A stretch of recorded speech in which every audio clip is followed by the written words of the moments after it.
information coming from the opposition forces. Citizens are afraid to talk in fear of being arrested.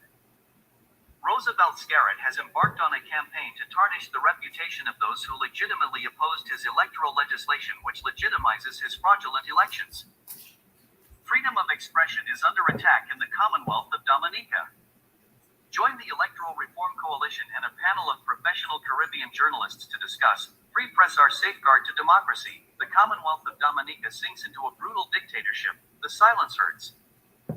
7:30 p.m. Saturday, April 5th, 2025.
Politicians hold significant power to shape the future for you and me through the right decisions, policies, and leadership.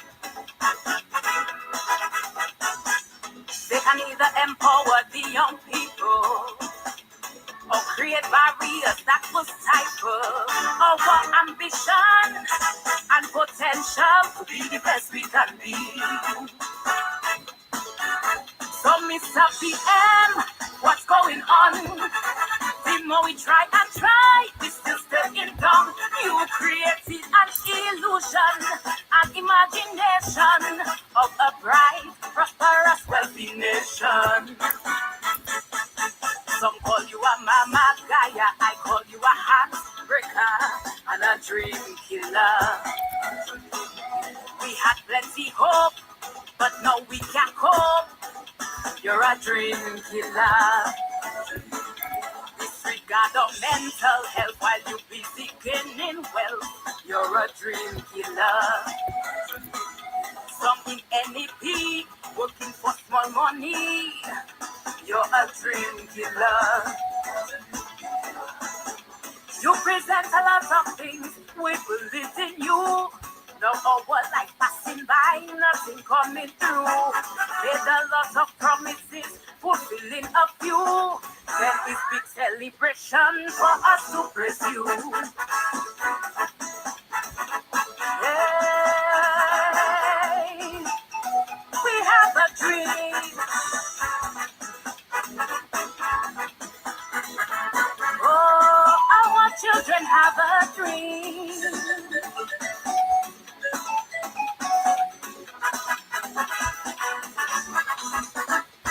So many sent overseas to study, especially those who support the party. Them workers were blue bags that their parents gave you the X.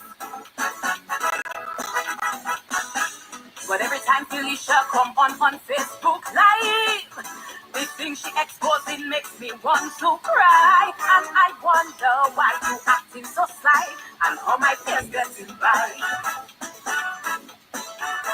They say a promise is a comfort to a fool.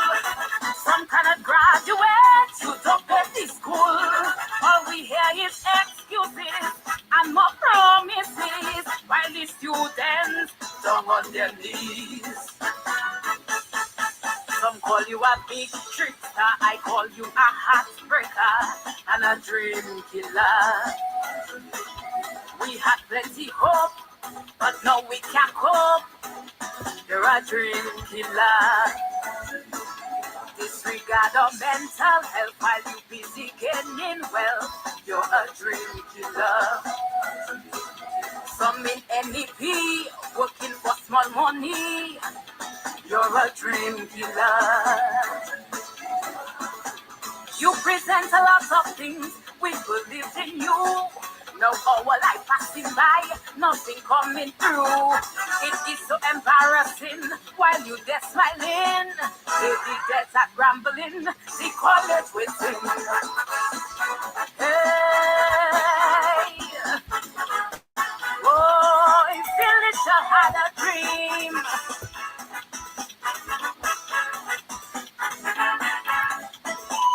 I have a dream.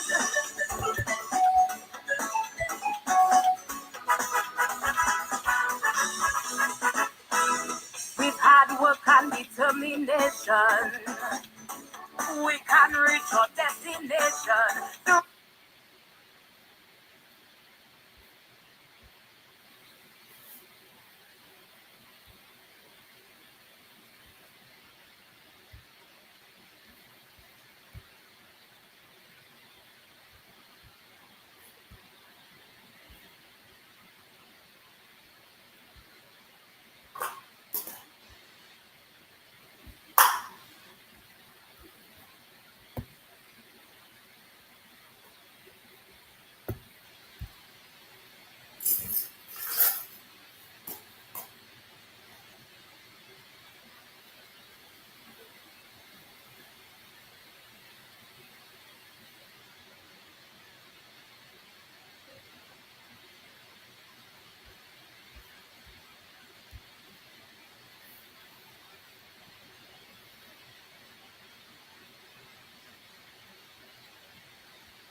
violence, and propaganda to control the narrative. Their first instinct is to silence the press, because a silenced press means an uninformed people, and an uninformed people are easier to control. And perhaps most poignantly, Nobel laureate Maria Reese, in her How to Stand Up to a Dictator, The Fight for Our Future, shares a first-hand battle against disinformation and political intimidation. She writes, if you want to rip the heart out of a democracy, you go after facts. Maria reminds us that journalism is activism in the name of truth, and that truth is under attack. What happened on March 19th is not just a national concern. It is part of a regional and global pattern that we must resist. A free press is not the enemy of the state. It is the voice of the people. It is the mirror to power, the heartbeat of public discourse, and the guardian of accountability. When a journalist is assaulted, so too is every citizen's right to ask questions. When a camera is broken, so too is the public's window into truth. When the press is silenced, democracy itself is gone. Let this forum be a space of reflection, of resistance, and of recommitment to protect press freedom, to speak out when it is under threat, and to ensure that our democracies remain vibrant, transparent, and just. Before I introduce our distinguished panelists, I would like to call on the chairman of the Electoral Reform Coalition, ERC, Mr. Johnson Boston, to make a few brief remarks. Mr. Boston, you may proceed. Thank you so much, Alvin, and let me say good night to the presenters and to all those who are on here with us tonight. And I think it's a very appropriate theme. Free press, our safeguard to democracy. And Alvin rightly said it, that every democracy requires a free press to operate, not as the enemy of the state, but as an opportunity to provide information to the people so that people can make informed choices. So again, thank you for accepting for being here with us tonight. The question of electoral reform has been on the road for quite some time. And of course, in the 2019 general election, which was a snap election, the first parliament that was held following that election, the Prime Minister said the most vexing issue in the campaign was electoral reform. And in the first 100 days, he would appoint to decide all those administrators in the region to study on the reform and present the report. Then the Prime was appointed to that song, and then he agreed to have done the draft of the legislation, which the Prime Minister agreed to and provided additional money so he could appoint somebody to assist him to be drafted. In 2022, November 2022, and October, November, he wrote to the Prime Minister and then leader of the opposition to indicate to them that his work was nearing completion, and in the first quarter of 2023, he would present his report. We had our independence, and on the 6th of November, the Prime Minister addressed the nation and asked the President to dissolve the House for another general election, which we dubbed the sham election. The ERC was formed on the 7th of November 2022. And we felt that since we had not accomplished anything in terms of electoral reform, that the election was not something in the interest of the country, and will further improve our democracy, and therefore the major parties decided not to contest, and having had an advice from the Caribbean Court of Justice that our election procedures in Dominica were tainted, and therefore another election should not be held under those circumstances. So no party contested the election. And I don't want to go into the full detail of that because we saw 19 seats in the government. Some contested, a few of them, and some went unopposed. And there were two independents also in Maryland that won and are in Parliament. We organized a discussion early January, and we brought Senator Adam Roberts from Trinidad and Tobago to talk with us on the question of electoral reform and how a reform that is not proper would affect democracies not only in Dominica but in the region. We then wrote the Prime Minister on the 29th of January and asked him for a meeting with the ERC, and that meeting we suggest for the 15th of February 2024. When the Prime Minister received the letter, he called and he said that the 15th was not a convenient date for him, but we did send in the letter the 15th or a date convenient to you as Prime Minister. And he said he would set a date and invite us. But we had asked in that letter that we would want to discuss 3 other areas with him if time permits. And he asked me on behalf of the ERC to identify the 3 other areas and the list of persons that would meet with him. And we did write back and said that the 3 other areas we will discuss with you if time permits is the airport project, the CBI program, and the rural zone settlement project. And we said to him that the list would have been sent to you when you give a date, because some of the members may not be available when that did come, and we have to be making changes and so on. Then that went on, we did several follow-up to no avail. Also asked to meet with the votes to the president for a meeting, and also the chairman of the Electoral Commission with his team. The president granted us an audience. We had a very good meeting, cordial meeting with the president. She had invited the Attorney General at that meeting, and we discussed, and she said to us it would have been nice if we had met the Electoral Commission and the Prime Minister's cabinet before we meet. We said to her that we had made those requests, we tried, and nothing happened. We did several follow-up letters to no avail from the Prime Minister. We then reached a point where we had a meeting on the riverbank in Roseau under the Acts, and adopted the People's Parliament, where we move a motion and then we present that to the government. But we did only talk.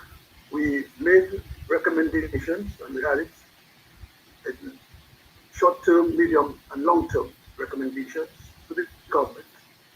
And government never took us on. We asked for a broad-based committee involving members of the ERC, the government, persons, the opposition, and other civil society organizations.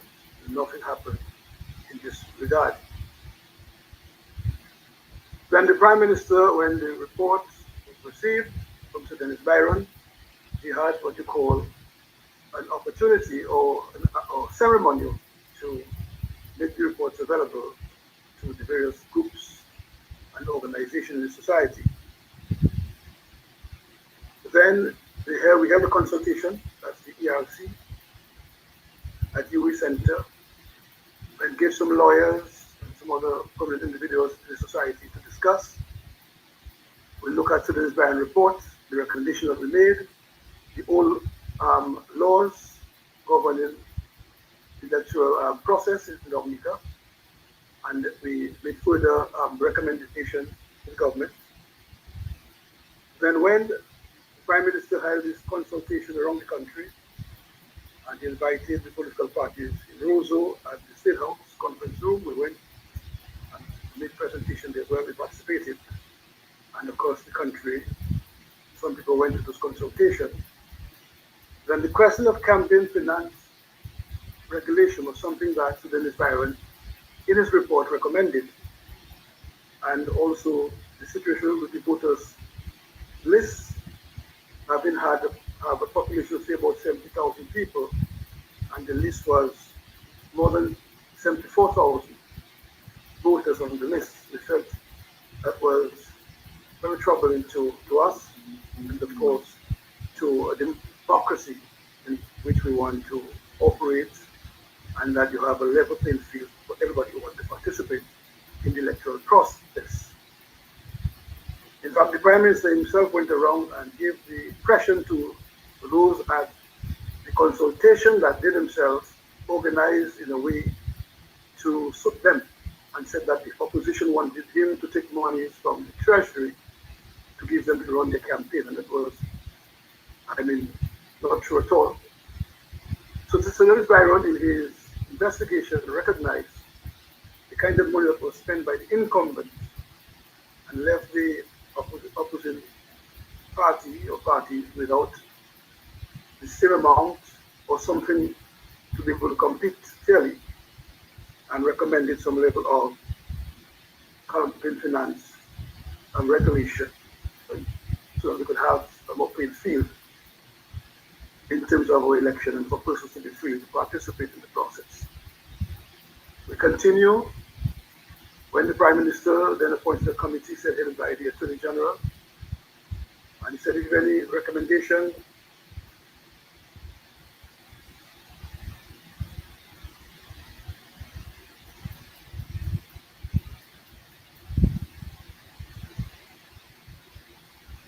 We're not hearing you, boss, so we're not hearing you. Your mic is muted, boss. We're not hearing you. Okay. only while you were hearing or just now? No, just this last minute or so. Okay. Yeah. But you okay. I guess you're winding up, right? Yes, I'm winding up here. Okay. All right. So we have made all of this effort to ensure that we could have an amicable resolution in this matter, because we believe these three vexing issues in the bill, more particularly the voters list and campaign financing, and therefore we never had the opportunity to meet with the government or the Electoral Commission to discuss those stuff. Then, come December 16, 2024, the Prime Minister went to Parliament.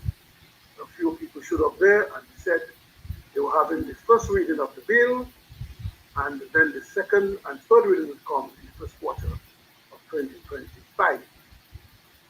When we heard that they were going to Parliament on the 19th, we wrote a letter ahead of time to the Prime Minister to ask him if the bills were on the other paper for discussion at that sitting. We asked if they received any recommendation and if there are any amendments to the bill. And if so, can you please share with us and the public at large? We got no response from the Prime Minister on this matter. And then the Parliament on the 19th met and we organized for a peaceful gathering around Parliament. Parliament was all blocked up from everywhere, so we stood around the roundabout close to Fort Young.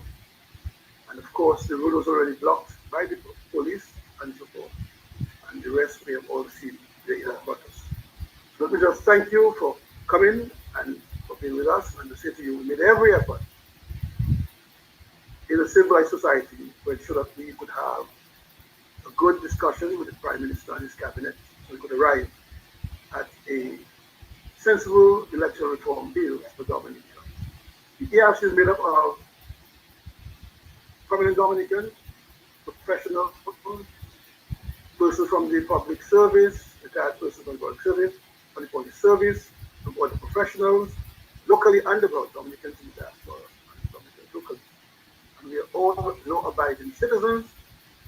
We all believe in our country, and we want what is best for our country. And we always said that a reform bill is not only for now, or the Labour Party, but it is for Dominica and the future generation. Therefore, it's very sad and unfortunate that we arrive at a situation where the government went to Parliament to pass this bill without addressing the question of campaign financing as well as the situation on the voter on the voter registration. So again, thank you. And Right. Thank you, Mr. Boston. Thank you for that very concise reporting on where we started as in the RCA and as a people and where we are today. Again, folks, the conversation, as I said, gears around free press and our democracy. And based on what Mr. Boston has just shared with us, clearly shows, therefore, that we have to depend on the press to disseminate information. And I think that is one of the challenges that we face in Dominica. As we speak, for example, there are three major radio stations on island, apart from one or two others: Diary FM, Q95, and DBS Radio, state-owned radio. As I understand it, the ERC have made repeated and several attempts to speak to the citizens of Dominica on the matter of electoral reform on the state-owned radio, and have agreed to pay and have been denied access. More recently, when the ERC, just before the March 19th assembly, they put together a press conference which they wanted carried live via Q95 and Kyrie FM. And although they undertook to pay for that Kyrie FM, they were denied. So clearly, that is not something that one would want to encourage in a democracy. Hence, the reason why we're having that conversation. Because as I reference in the various authors and the books that I reference, democracy and tyranny can creep in very slowly. It's like a thief in the night. And there are two areas that are attacked. First, the military or the police. So you get the police under your control, and then you go after the press. So no information is disseminated out of the country or comes into the country. And then they will look at the trade unions and maybe the trades. So I think our conversation tonight is quite opportune. We have four presenters, persons in the media that will present within a 6-minute presentation. Those persons are Mr. Anthony Drago. Mr. Drago is host of This Week in Interview, a weekly program here on TDN Media, online radio and TV. This Week Interview is currently running in the 15th year and deals with personalities, events, health, economics, and social issues. Anthony is also part of the management team of TDN Media and is committed to providing a platform for those whose access to mainstream media is restricted for political or other reasons. We also have with us this evening another presenter in the person of Mr. Tim Durham. Mr. Durham first worked as a broadcaster with DBS Radio for 14 years, with 9 of those as program director and occasionally acting manager. Public grower relations manager at the Dominica Banana Marketing Corporation for 13 years. He was also the news director with Marpin Telecom and Broadcasting for 9 years. And is currently the managing director of his own media outlet, Dominica News Online. We most likely will be joined as well this evening, hopefully, by Mr. Julian Rogers. I think most of us here are familiar with that name, those who are old enough. Mr. Rogers is a veteran Caribbean broadcaster, columnist, and media consultant with decades of experience covering regional affairs and deep commitment to Caribbean unity. So hopefully Mr. Rogers will share his views on the topic this evening. And finally, we have Mr. Jeffrey Tavares. Mr. Tavares is Jamaican but based in Florida, and he's from Jam Talk Vibes Internet Radio Station. And there is a talk show that he runs entitled Make We Talk. Jeffrey Tavares LLC is also run on his YouTube channel, as well as being the host of that Make We Talk host show. There were two other veterans in the region that unfortunately not been able to be with us, and they asked that I convey their apologies. And that would have been Mr. Wesley Gibbons.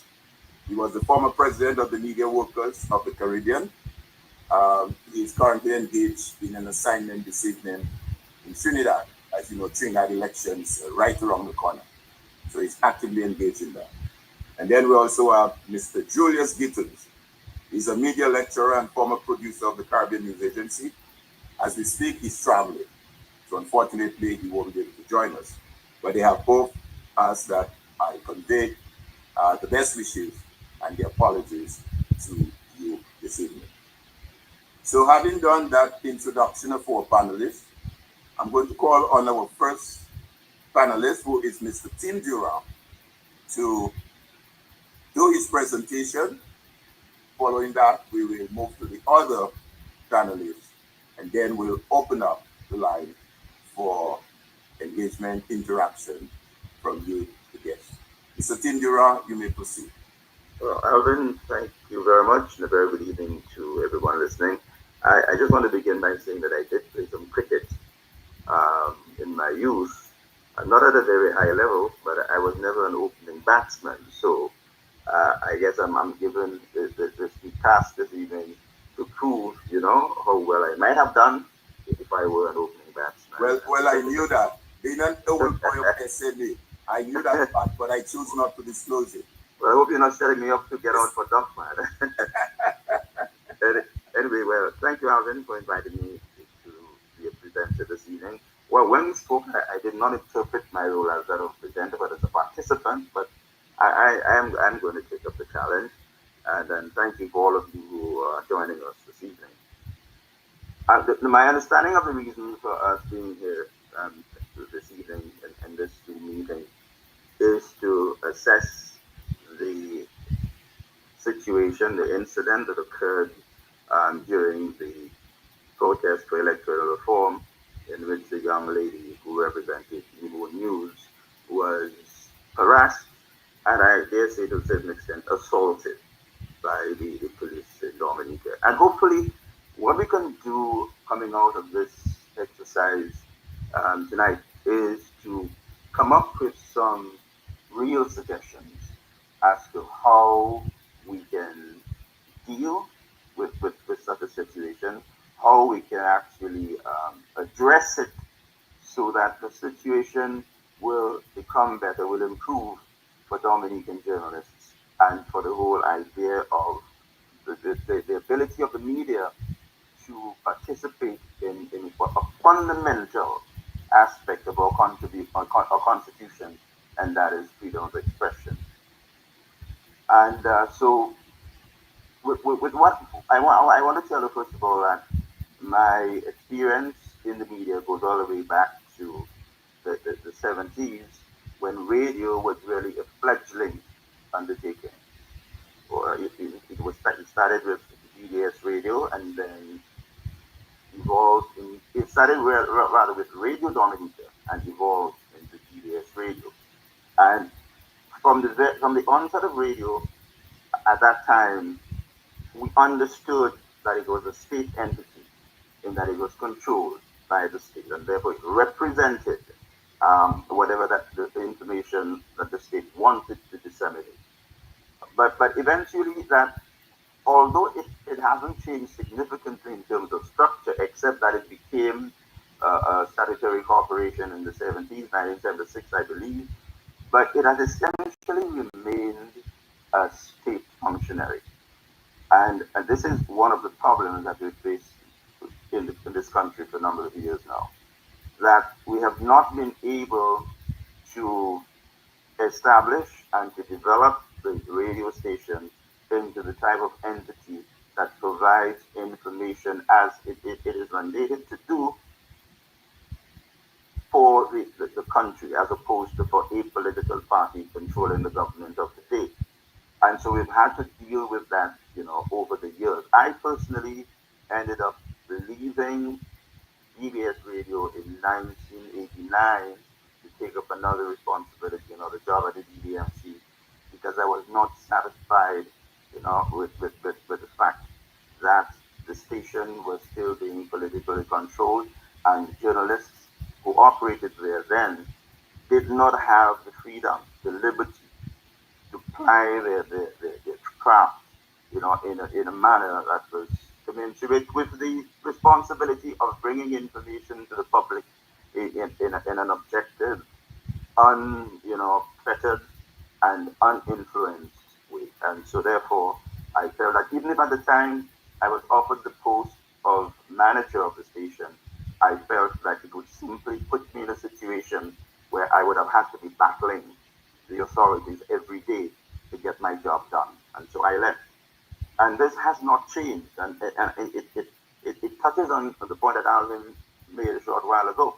And that is, even today, when organizations like the ARC and others are prepared to pay for airspace and airtime, they are denied because the information that it is anticipated that they will be disseminating in the air on the airtime that they have been granted will be anti-government, or are perceived to be anti-government. It's not in keeping with the government's idea of the information that should be disseminated to the public. And so we have that situation. And coupled with that, now we have an even more compounded problem with the police having reached the stage now where they see themselves as conveyors, of the,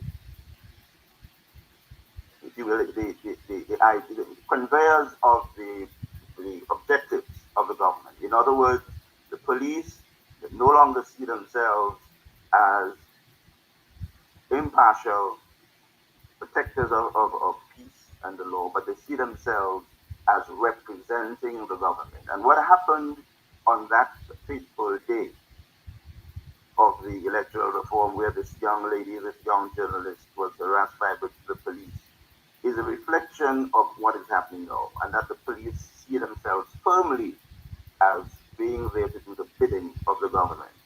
And so, on that particular day, my own position about what happened is that I believe that, and we must be clear when we criticize the police, when we assess their performance and come to our own conclusions, we must be clear that not all policemen actually, espouse that belief or that type of behavior. But many of the policemen in the force have a sense of what their real duty entails. But there are others who are using the opportunity.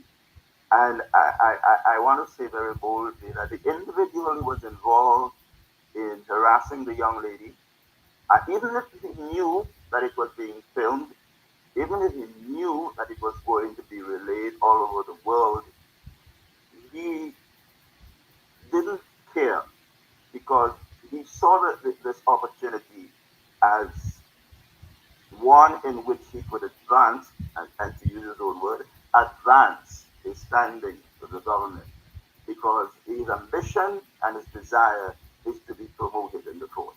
And those of you who are here from the local media, I don't know how many of you who live abroad would be privy to this information.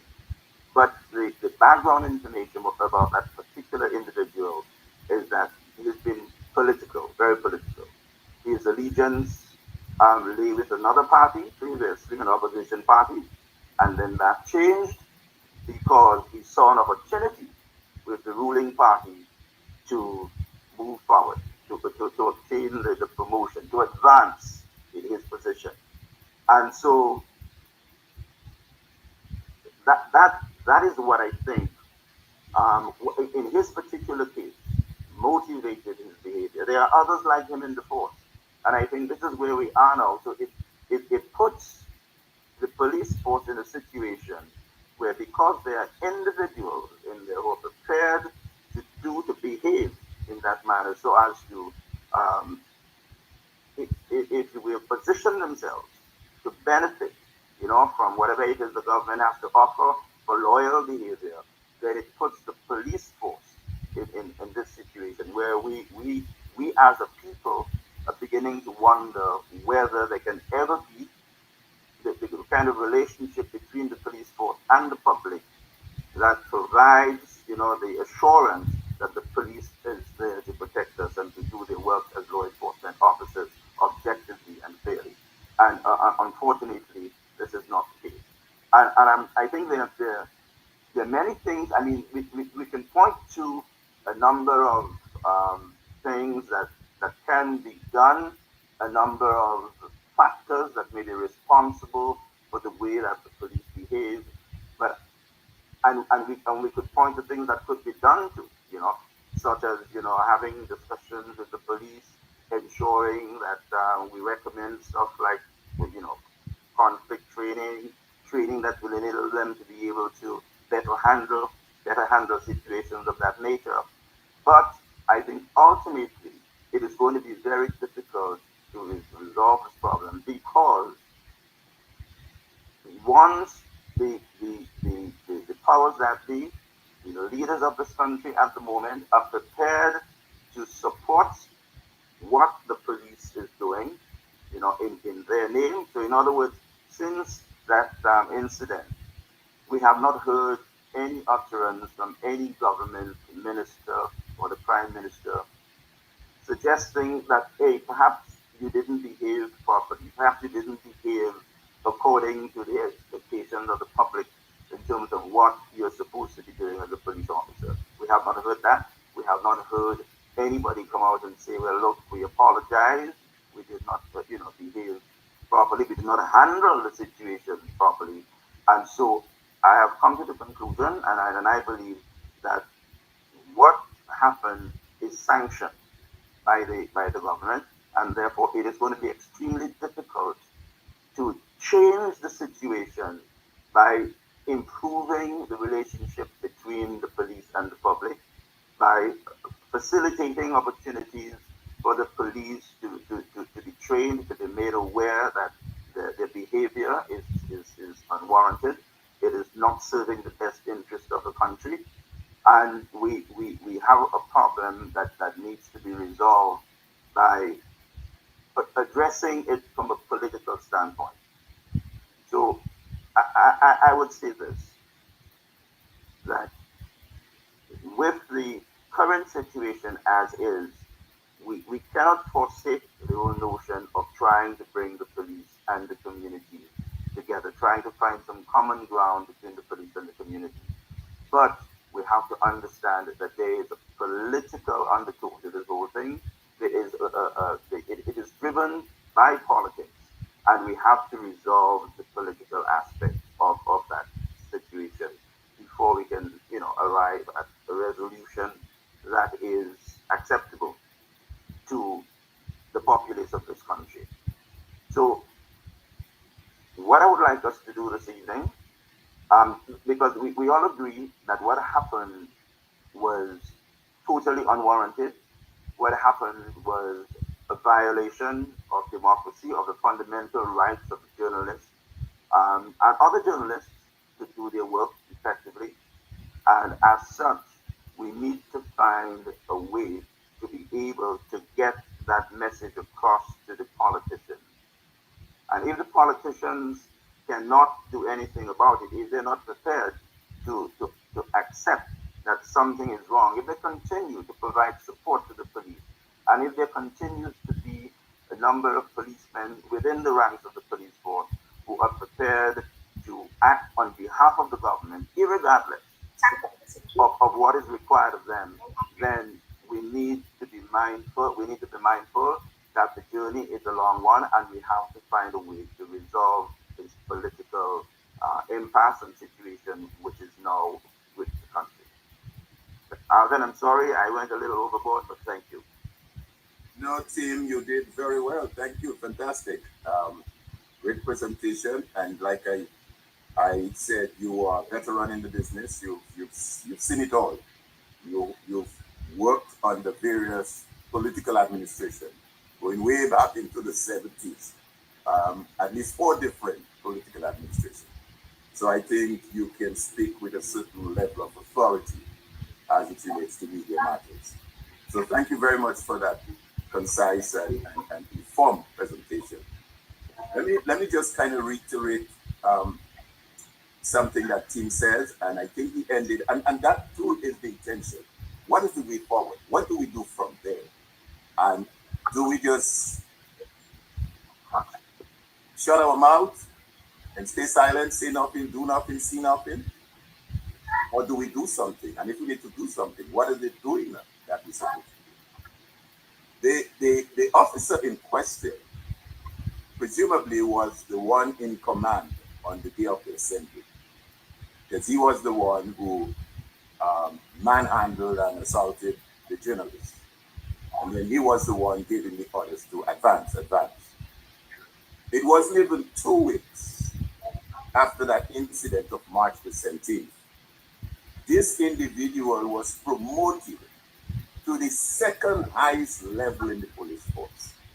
He is now the Deputy Chief Police Officer in the Commonwealth of Dominica. Someone who assaulted a journalist, and we'll see the clip in a while, in the manner it was done, is now the second in command as the Deputy Chief of Police. So the question remains, what message are you sending to your subordinate? I guess the constable, the sergeant, the inspector, the superintendent, the assistant superintendent, all the way down. It's okay now that if there is an assembly in Roseau or protest or whatever you want to call it, that they feel it is okay to manhandle Tim, to manhandle Matt, to manhandle Curtis, to manhandle all the various journalists that are on the island. In a real society, in a real country, one would have expected some sort of inquiry, or at least a pause, and have this gentleman, pause for a while, look into the matter. And if maybe later on, yes, he can be promoted. But less than 2 weeks, he was promoted to the second highest position in the police force. So, folks, we have something very serious ahead of us. But before I call on to the next person to present, who would be Mr. Jeffrey Tavares, before I call him on, to present, our producer will just, for those of you who may not have seen the clip, or maybe didn't quite pick up everything from that clip, our producer will now play the clip. And let me also say that the journalist in question, I see she's here with us, Sonia Benjamin. Good evening, Sonia. Good that you could have joined us. I'm not too sure. It's up to her if she would like to say anything, but the mere fact she's there is good. If she chooses to, that's fine. If not, because as I understand it, some whatever legal matters need to be looked at. So again, I just want to recognize Ms. Benjamin who's here with us. Yes, producer, please play that clip. Vicinity of the Parliament, intending to voice their concerns about the electoral bill. However, they were blocked by barricades and a significant police presence that prevented them from approaching the building. Tensions escalated when law enforcement officers moved to disperse the crowd, deploying tear gas and forcibly removing demonstrators from the area. Concerns over media freedom intensified after a journalist live streaming the protest was harassed by a senior police officer. The officer grabbed her equipment several times, abruptly ending the broadcast. Press freedom advocates have condemned the act, calling it a direct violation of the public's right to information. Despite widespread public opposition, critics say the controversial Electors Act and 2 related bills were pushed through the legislative process without adequate consultation. Legal analysts have warned that the new laws could severely limit voter rights and concentrate political power in the hands of the ruling Labour Party government. Amid growing unrest, allegations have surfaced of political intimidation targeting a prominent opposition member at their home. Critics argue that such actions are part of a pattern, as the police have reportedly employed similar tactics in the past to instill fear and stifle dissent. They frame this as another instance of police harassment against political opponents. Legal experts warn that the combination of police force, fast-track legislation, and political harassment points to a concerning shift toward authoritarian rule under the guise of democratic governance. Some citizens have reported police misconduct and abuse of authority and have begun filing claims with human rights organizations. Critics are urging the government to uphold democratic principles and engage with public concerns rather than silencing dissent. Citizens must be able to question, criticize, and protest without fear, one critic said. When a government responds with force instead of dialogue, democracy itself is endangered.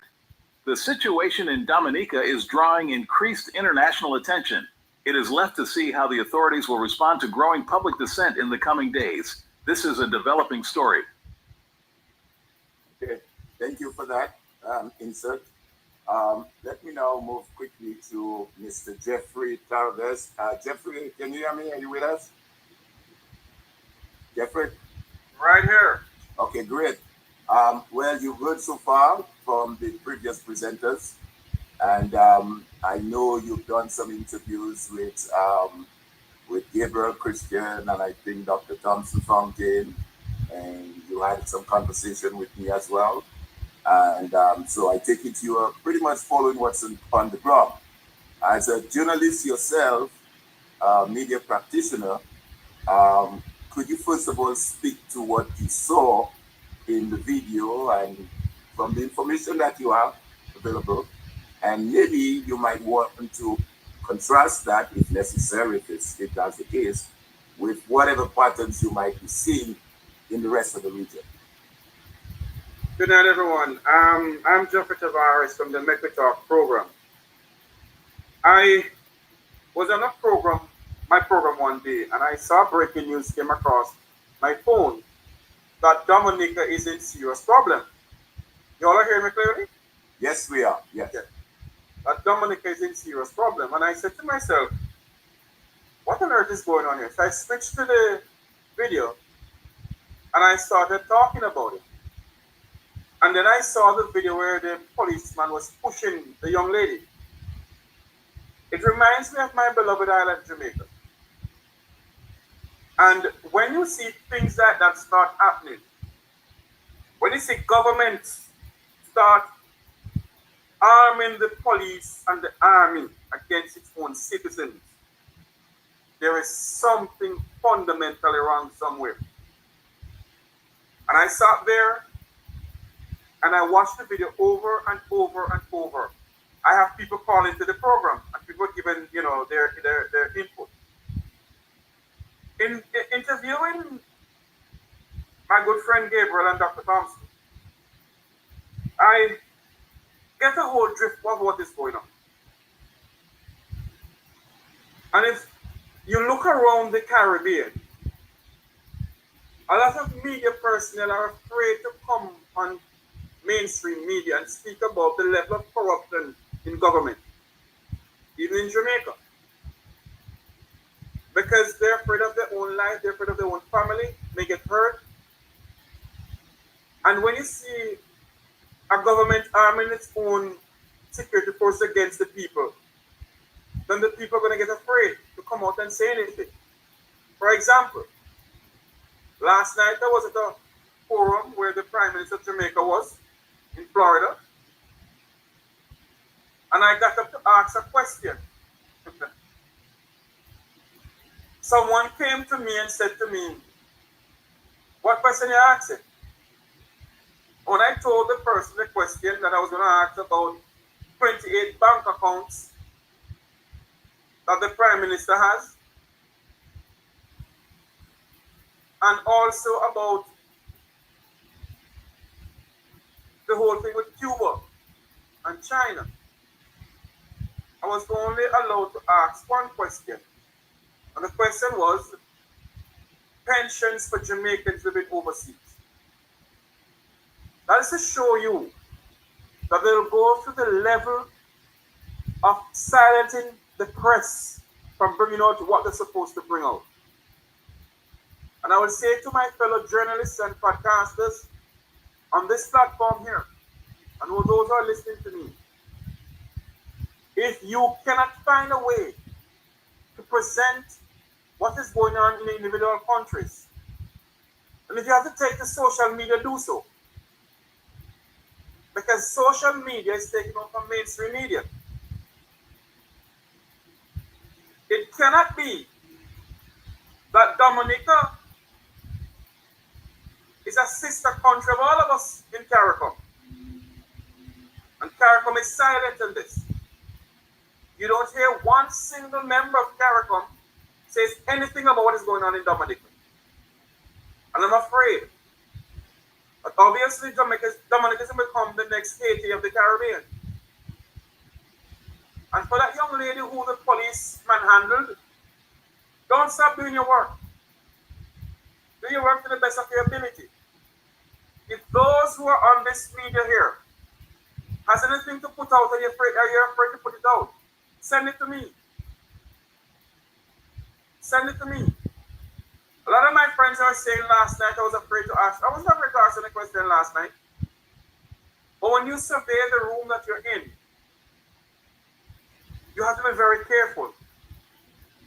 If they came on my platform, no one could stop me from asking the question I want to ask.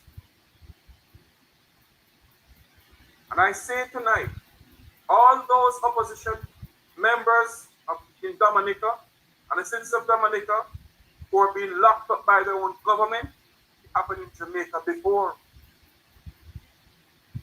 Happened in Jamaica before. And we must not give up. We must not stand by and let a totalitarian country, a totalitarian government rather, a wannabe dictator take over from us. They must understand that we the people have a say. We the people put them there. And we the people can take them down in the sense of an election. And the people of Dominica, do not give up.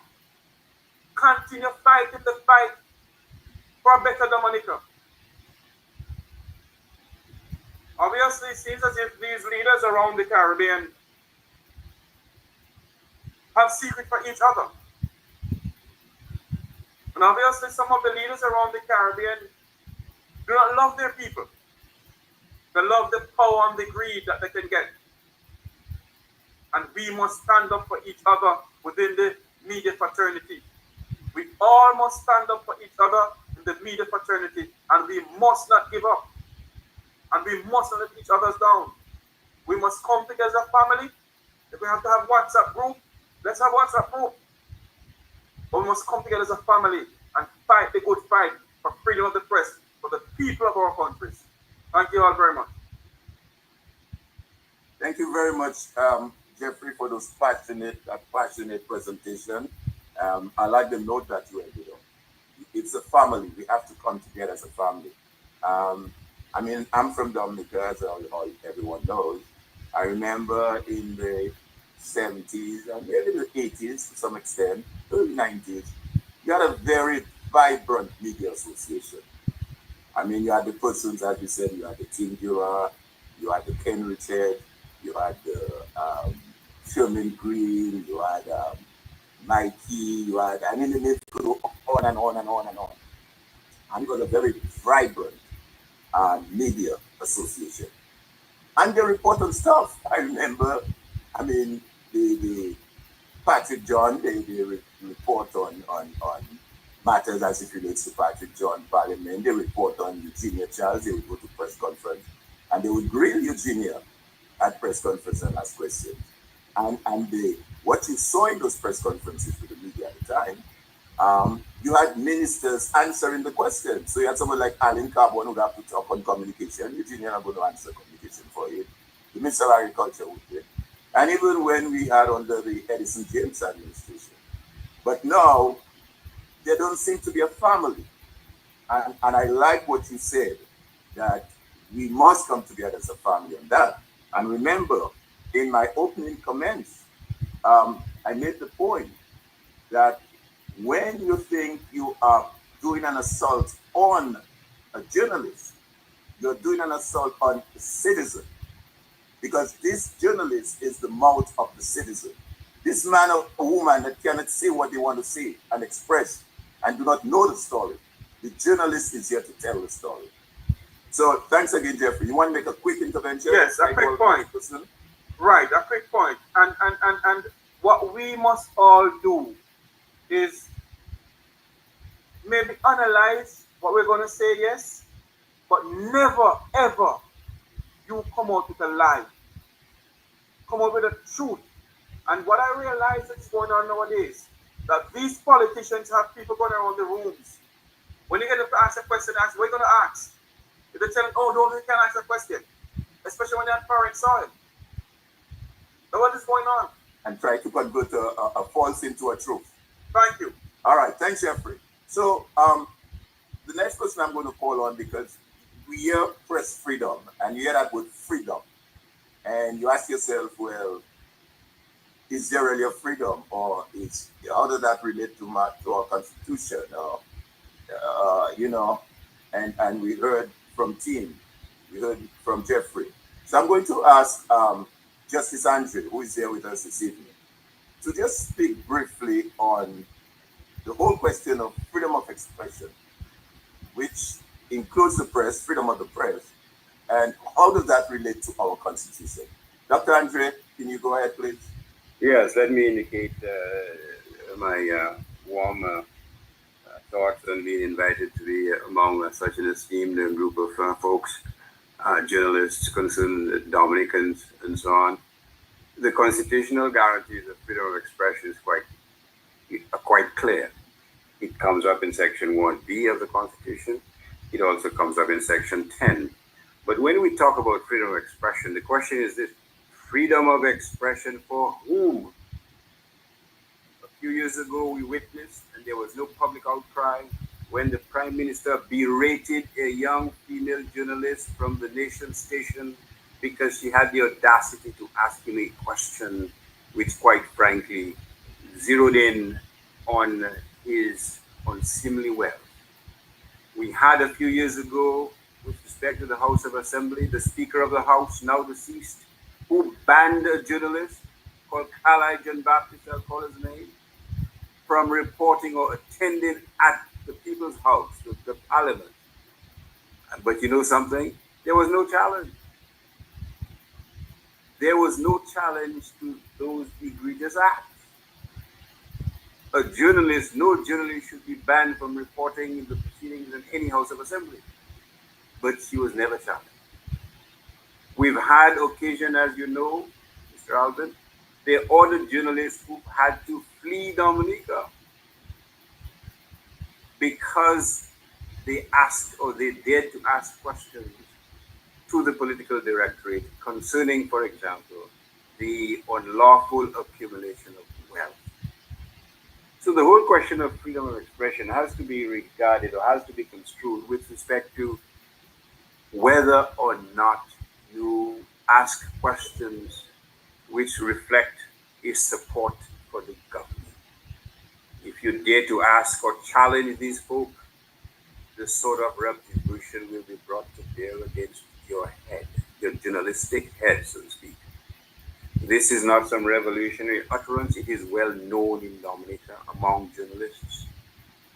And this is why you had on March the 19th a senior officer assaulting a journalist. That's exactly what happened. While other journalists stood by, other journalists who were regarded as being friendly to the government. The question is that the democracy that we should be prepared to condone or to countenance? Are we taking up the mantle of challenge when fellow journalists are blatantly assaulted, when their rights are blatantly violated? What recourse do we have in law? And there is recourse. So when we speak about freedom of expression, when we speak about freedom of the media, we have also to talk about the ability to seek legal redress when those rights are violated. And the question is, and this is a challenge to the journalists themselves. Are they, in the appropriate circumstances, prepared to take the challenge of seeking judicial redress when their rights are violated? And that is a question I cannot answer. That is a question directed at the journalists themselves. On March the 19th, it was not just the police who were on trial. It was not just the government who was on trial. It was, quite frankly, the press in Dominica who was also on trial. And it's only they have to show that, quite frankly, they value their freedom, even more so when it is under attack, as it has been for a number of years now. So the journalists have a role to play in preserving their own existence, preserving the integrity of their profession, and preserving the integrity of their own members when they are blatantly and flagrantly attacked in a public forum. I'll stop on that note. Thank you very much, Justice Andre. As most of you know, Justice Andre is a judge in Dominica and a judge in Canada. And so he's someone that can give you a very good legal perspective of the law, the Constitution, and what we're discussing. As I indicated earlier, we are graced with the presence of a veteran in the media fraternity, if I may put it that way, in the person of Mr. Julian Rogers, a veteran Caribbean broadcaster, a columnist, and media consultant with decades of experience covering regional affairs and a deep commitment to Caribbean unity. And it gives me great pleasure to now invite Mr. Julian Rogers to present to us.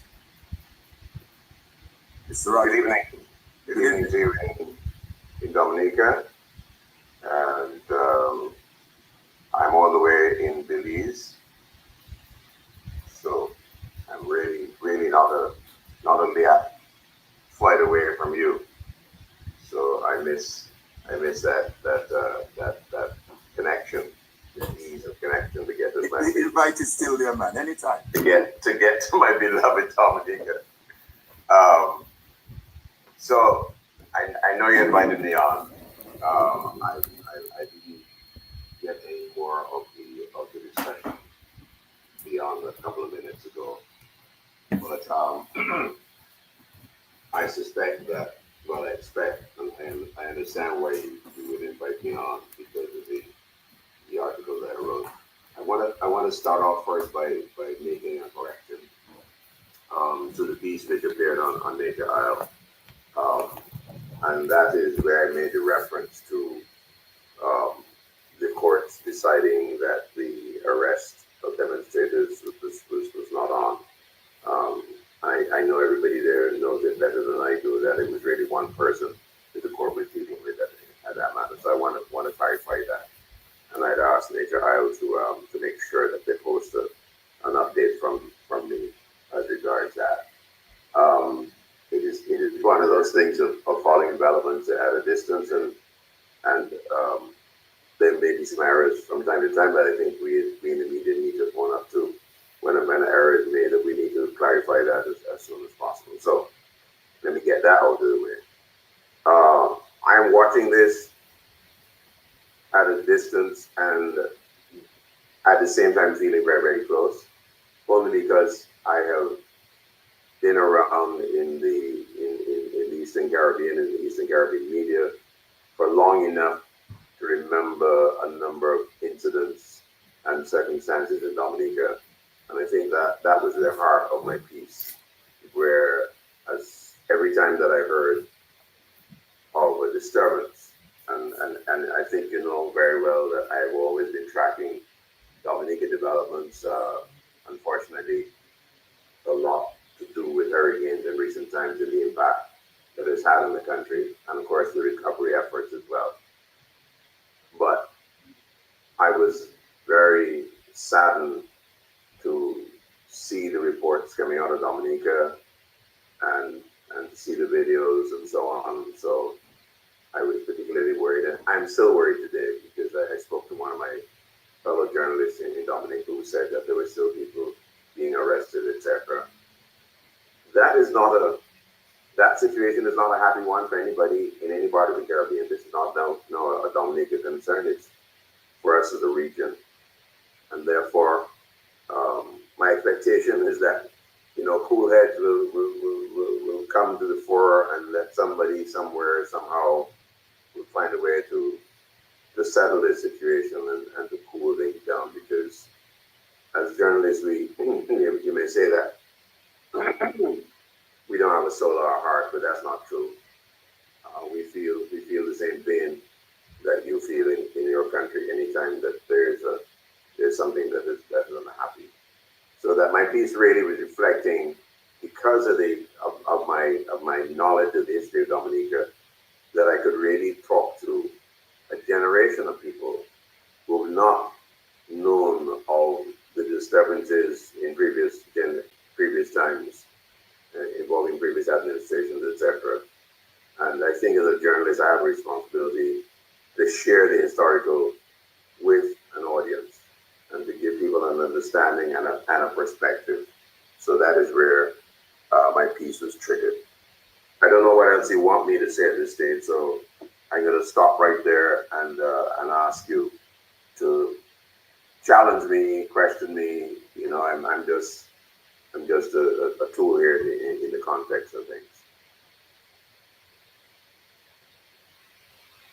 Thank you very much, Mr. Rogers, for your presentation. Appreciate it.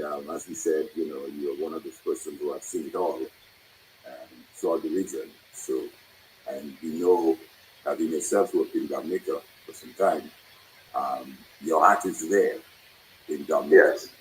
Yes.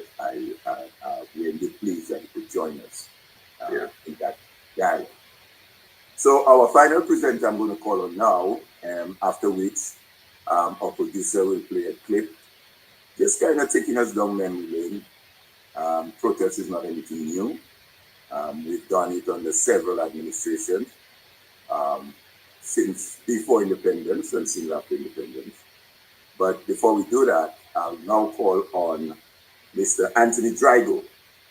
And like I said, most of you may be familiar with Mr. Drago as being the host of this second interview. Mr. Drago, please go ahead, sir. Yes, good evening, Mr. Thomas. Good evening, fellow presenters and members of the audience. Protocol has been established according to our famous Calypsonian Sour.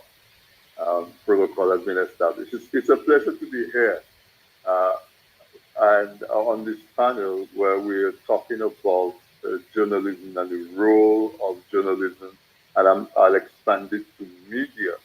And just because of the way the whole industry has evolved in the last few years, the advent of the internet. And so what is the role of journalism and media? There is several, but most importantly, especially in our small island, record keeping. A lot of folks, when they're writing a book or they're doing their thesis in school and they do their research, a big part of that research is to go back to old newspapers, old television programs, and so on, and that sort of thing. And that way they can recreate events from the past. So if you wanted to go back to see what happened in Dominica in 1979, a big part of that would be the newspapers. So that's a huge part of the work of journalists, because what is current right now becomes recorded and established as part of our history, part of our culture. If journalists gather information, they disseminate information.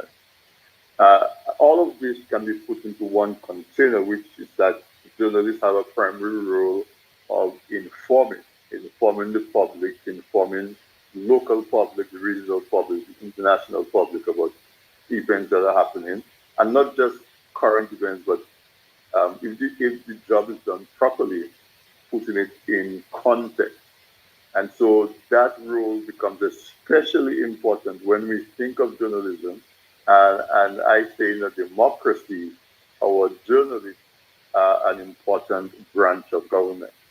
So we would have the executive branch and the government. In our model, we have the opposition, we have the courts of the judiciary, And I think a very important part of that is journalists and the media. And so that is why when Alvin made the presentation, and he said that in what is done when a dictatorship is being established is first to silence the media, because a silent media results in an uninformed public. And the opposite is true. An informed public is a danger to anybody who wants to be a dictator or autocratic ruler. If your media is silent, they cannot carry out their role properly to do the information that is required of the public. And so an uninformed public now becomes a controlled public. And so that part is what you see. So all of the examples that we've heard from the previous presenters, it is attempt to intimidate and by extension to silence our reporters, our journalists, because the intention is to keep the public uninformed. So the idea is to have the journalists power and therefore not be able to bring out the information to the public, to answer the question, to be the voice of the public. That mic that they have is the voice of the public. As Alvin said before, the camera they have is the window that the public has to look into areas that they don't have access to. And so it's extremely important that we are able to inform and increase the awareness of the public of the role of a journalist. And not just the public, we have to also increase the awareness of the journalists of their role. Because we saw with the harassment of the young journalists of MO News, there were two other journalists standing right there within arm's reach, and made reference to, and they totally absolved themselves, divorced themselves from what was happening. And if they understood that what was happening to their sister journalists is it impacts them, they would at least have said, it's okay. Why don't you leave her? She's not doing anything. But instead, they chose to just stand there and ignore it. And so that tells me that in Dominica, at least in those two um, uh, uh, journalists that were very present, they're not fully aware of their role as journalists. And so that is something that forums like this will help to address the awareness. It's not just the public being aware of the important role of journalists, but the journalists themselves being aware of how important a role that they play in our country and in a democracy and so on. So that clarification is very important. The, the, the, the issue that we're facing is the independence of, of journalists. How independent are they? How independent can they be? When in our situations in the Caribbean where government is the biggest game in town, everybody works for government, and if they don't work for government directly, the private sector company that they're working for probably gets business from government, and therefore they would feel that they are jeopardizing their ability to continue to do business in government if they support, say, for example, a media house that gives voice to people who are opposing the policies of the government. So if you have a radio station and they look at their bottom line, they're going to say, okay, we cannot give airtime to ERC, even if ERC will pay us, because at the end of the day, the government is going to pull their ads from our radio station. The private sector companies that are advertising with us, if they continue to advertise with us, they might see it as a tacit um, uh, approval of that voice. And so that's the threat that we're facing. Companies are looking at their survival. Companies are looking at where their revenue is coming from. So, and that is a huge challenge to the independence of the media. So, as our esteemed friend Jeffrey from he said is that we have a tool, we have social media, and the internet can be a great equalizer because it has reduced the barrier to entry. Whereas before you had to pay for FM license, you had to get broadcast, you had to get all kind of equipment to be able to get your voice out, whether it's in print or in radio or television. Right now, with a phone and an internet connection, we can get our voices out. But there's a danger with that. Because everybody can do that, it now becomes a challenge for our public to be able to discern what is fake news and what is real news. And how do you digest what you hear? And how many, and of course, the person with the biggest mouth is going to repeat what they say several times. And you know what they say, a lie repeated multiple times starts to look like the truth. And so that is what I have to manage. So the internet can cut both ways. It can be a result that levels the playing field, but it has to be managed. And professional media has to recognize that and be able to chart a path in all of that confusion of too much information, chart a path and make connections between credible media sources so that if we hear something on the internet, we can say, okay, let us go to so and so platform, let us go to TDN, let us go to Dominican News Online, because we know by and large they do background to make sure that what they put out is not rumor, that there is some background support.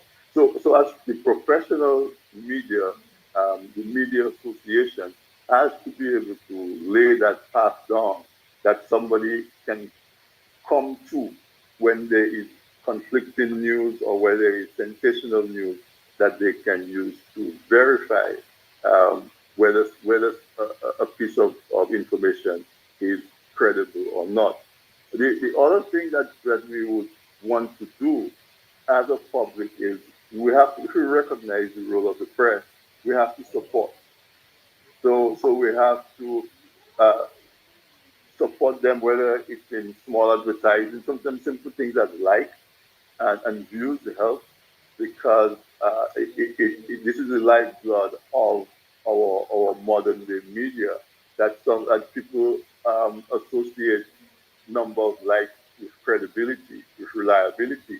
And so we as a public have to take that initiative and to make sure that we support the media houses that we would like to see thrive um, with that kind of help.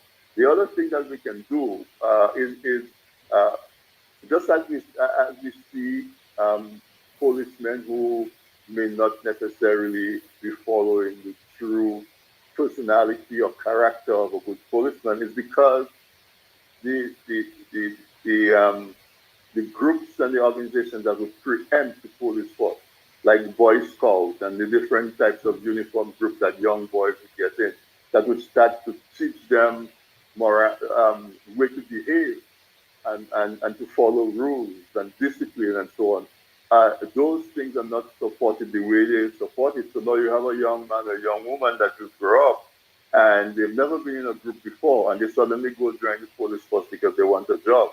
But somebody like that is very easy to massage or to bend in a different direction, as opposed to someone who became a Boy Scout at 7 years old and was steeped in that sort of tradition of discipline and rules and those type of things.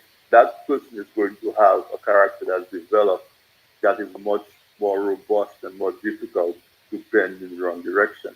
And similarly, if we want to grow journalists, especially in an environment where anybody with a phone and an internet connection can can act as a journalist, is to start to reintroduce in our schools a school newsletter, for example.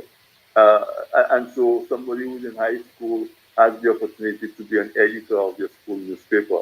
They have the experience of going to chase a story and know what it's like to build a story. They understand the information before they publish it. We no longer have that sort of activity in our schools to the extent that we had it. So those are things that we can do. Have debate competitions where folks are taught to challenge ideas that are brought to them in a respectful way. And they're also taught that different people can have different opinions and still be friends and still be respectful and still be cordial. So those are some practical things that we can do. We can go into the schools and we can support the 4-H club and the Boy Scouts and the Duke of Edinburgh Awards scheme. We can go into the community and support the Lions Club and the JCs and Rotary Club because associations in all of those types of organizations help to expose our young people and prepare them for when they become a policeman, when they become a journalist, when they become a teacher, when they become a businessman. They have that experience and therefore they have more confidence in the decisions that they make. And so that, excuse me, that is what I put together in terms of how we can look at what's happening in Dominica and what can we do about it. Is to one help increase the awareness of the role and the importance of a free and independent press and media to support them, and three, let's look back at our young people and give them the opportunity to learn the skills, develop the talent, and get the experiences so that when they become policemen and news reporters and leaders, that it's not a Johnny come lately, it's something that has been inculcated in them from the time they were young. And I will say thank you so much for giving me the opportunity to express this few thoughts on such an esteemed platform. And I bid everybody good night. And I hope that Dominica can climb out of this. And permit me to say this, is that we would like to see more regional engagement. So what happens with the Caribbean Association of Journalists? What happens to other journalists in St. Lucia and St. Vincent and Grenada? What happens to policemen in Antigua who can come out and say, listen, what is happening in Dominica? That's not policing, but this is how we would do it. It should be done. And we in the diaspora, because we are not so much under the control of the powers that be, we have a special role to play in helping to make sure that our brothers and sisters on the ground can survive this difficult time. Thank you. Thank you very much, Tony. Thank you very much for that well presented presentation on the part. And excuse me, I liked the note that you end on, calling on us in the diaspora, Dominicans in the diaspora, and the role that CARICOM should play in all of this. What we will do now, the producer is just going to play a short insert. I truly hope it is short, Mr. Producer. And then from there, we will open it up and take some questions or, questions or clarifications that you have.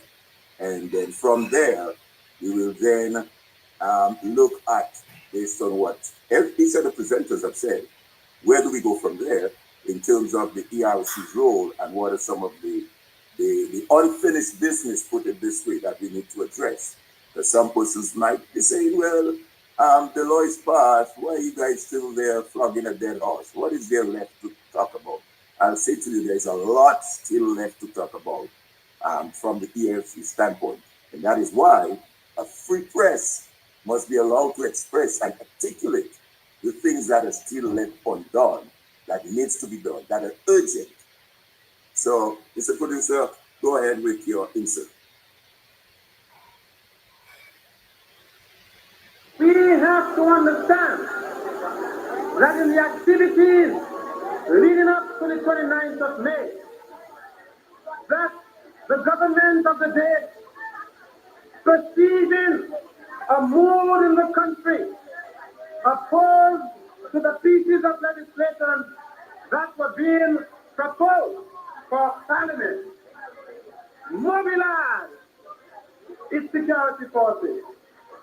179 members of the defense force were mobilized, and they were brought to the Botanic Gardens every day to practice how they would disperse crowds, shoot and kill persons who have been identified to be eliminated, and otherwise to create a reign of terror in the land.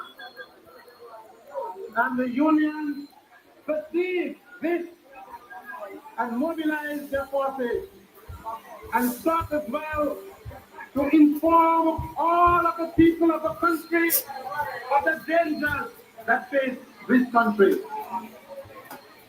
And on the 28th of May, it was resolved that the people of Dominica would assemble outside government headquarters to demonstrate their disapproval of the action proposed by the government of the day. Those of you who were there will recall that people were asked, they were implored.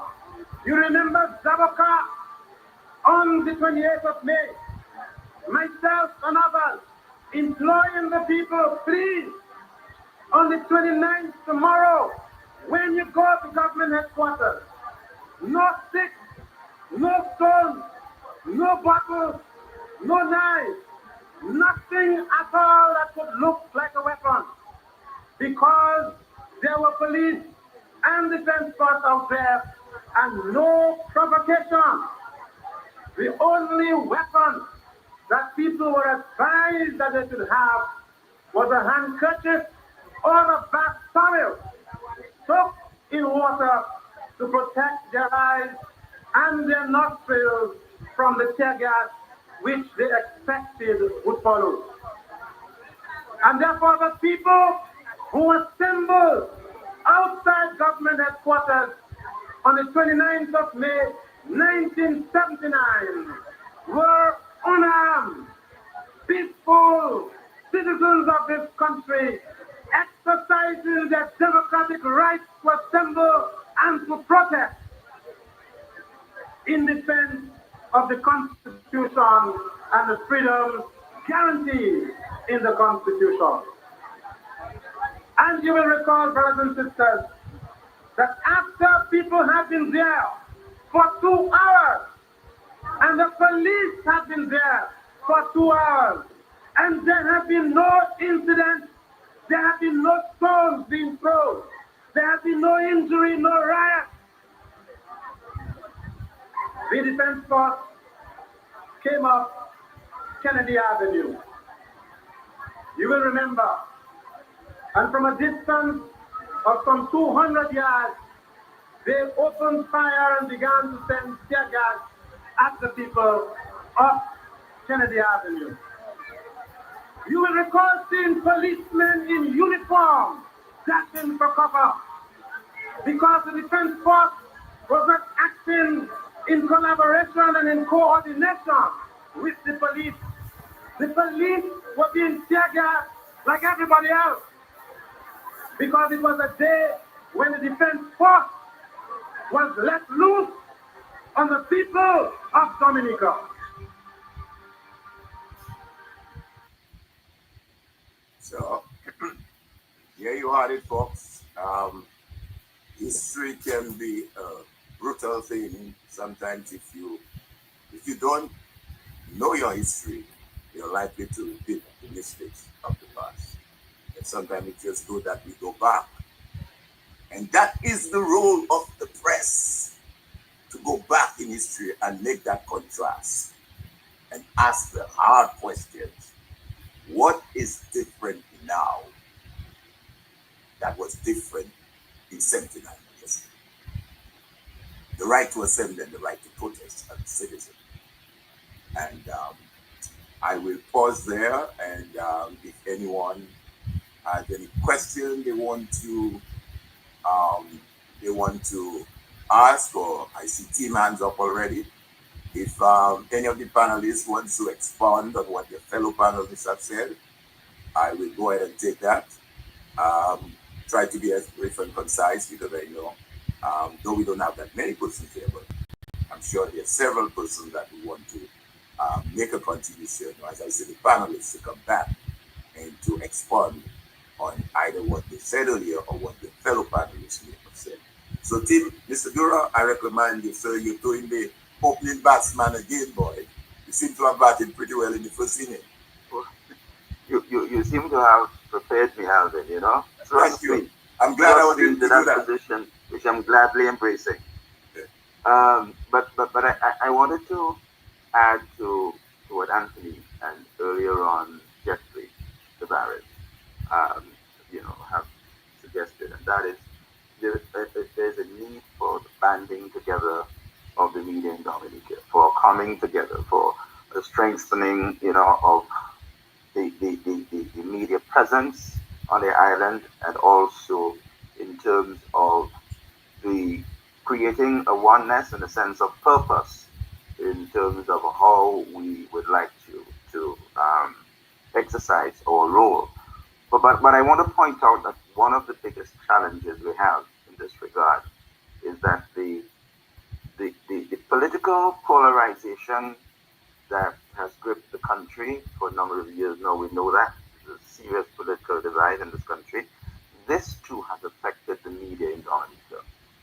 And so you find that there are those of us who are still striving to do our jobs impartially, and without fear or favor. And it's difficult. We all know the constraints. But there are others too who have taken a position, taken one side or the other. And it makes it difficult to unify the media body in Dominica and to be able to develop this sense of oneness and this sense of purpose. And so this is something, because at this point in time, there's no no functioning media organization in this country or association. There was one, but it petered out, and I think it has been replaced by a WhatsApp chat. But a WhatsApp chat essentially does what social media does, chat. And so I think we need to begin to look at this very seriously if we are to really get to the point where we can begin to address the issues that affect us as one body with strength and a sense of purpose. We need to begin to look at that. One of the problems is the young people who are replacing, those of us who are moving out. They have only known one system of government. They've not really been exposed to other experiences. And so it is difficult to produce good, responsible, independent journalists from a group of young people who have known just one way of political life in this country. And so we need to begin and as you spoke about our history, Alvin, and the need for us to be mindful of our history and to ensure that we, proliferate that history. And I think we need to begin with our young people. We need the State College has a journalism program, but I'm not so sure how effective it is. And this is something that needs to be strengthened. This is something that we need to encourage so that we can begin to produce a new cadre of young professional journalists who will be able to tackle the job, independently. And I think this is one of the directions that we need to take in this country. Otherwise, when those that are left of the old guard move on, we're not going to have any journalists of credence to replace them. Yeah. No, I think that is quite a good intervention that you've made, Tim. Earlier, like I said, I referred to a book by Maria Ressa, Ressa, and she was a journalist in Philippines during that dictatorship time. And the title of the book, How to Stand Up to a Dictator, The Fight for Our Future. She was also a Nobel Prize winner. And I'll strongly recommend any one of our young journalists on this um, um, forum tonight. I saw, as I said earlier, I recognize Miss Benjamin. You really need to get a copy of those books and read it. But this is one of the things journalists need to do, and constantly reading and informing and educating themselves. And if you read that book, it will provide some motivation. I'm not saying that I'm telling you to be a Maria Rissa, but I think if you read it, you will see how she stood up at the time, as Tim was saying, against the odds. But thanks, Tim, for that intervention. I see Julian Rogers, our veteran, there wants to come in. Go ahead, Julian. I hate when people say I'm a veteran. Well, you got to give respect where it's due, you know. I mean, you know. I feel like a wounded soldier. I may very well have earned that. I was very interested to hear the contribution from Anthony and of course from my good friend, longtime friend Tim. I'm sitting here and I'm listening to you all, and I'm just worried that what you are saying, Tim, particularly, is taking me back to Radio Antilles days, which immediately sets me off worrying, because if it is that the Dominica media landscape is very similar to those days where you did not have a so-called cadre of independent media operators, then you have a very serious problem. And unfortunately, it is a situation repeated in too many other Caribbean countries. And therefore, I think that the solutions, for instance, that you put on both Tim and Anthony put on the table are more long-term solutions, which we had hoped would have been in place a long time ago, and that the environment that has been enriched by the facilities of online platforms and so on would have broken the back of that stranglehold, so to speak, on the media in a country such as Dominica. It's not a happy story, really. And for somebody like me, for instance, now to come in from the outside and to be seen to be covering developments in Dominica, really is not necessarily a great thing. It's almost like CNN coming to tell you a story kind of thing.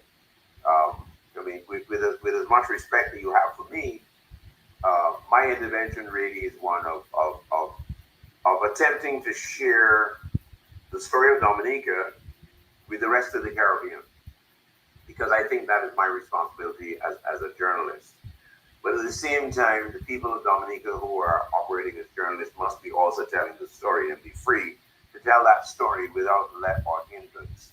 And what I'm picking up here is that there is not let and hindrance in some quarters, or that some people are hamstrung, or that the strictures and structures denying them from participating in the process of as a good journalist, it is not there. And that is not happy.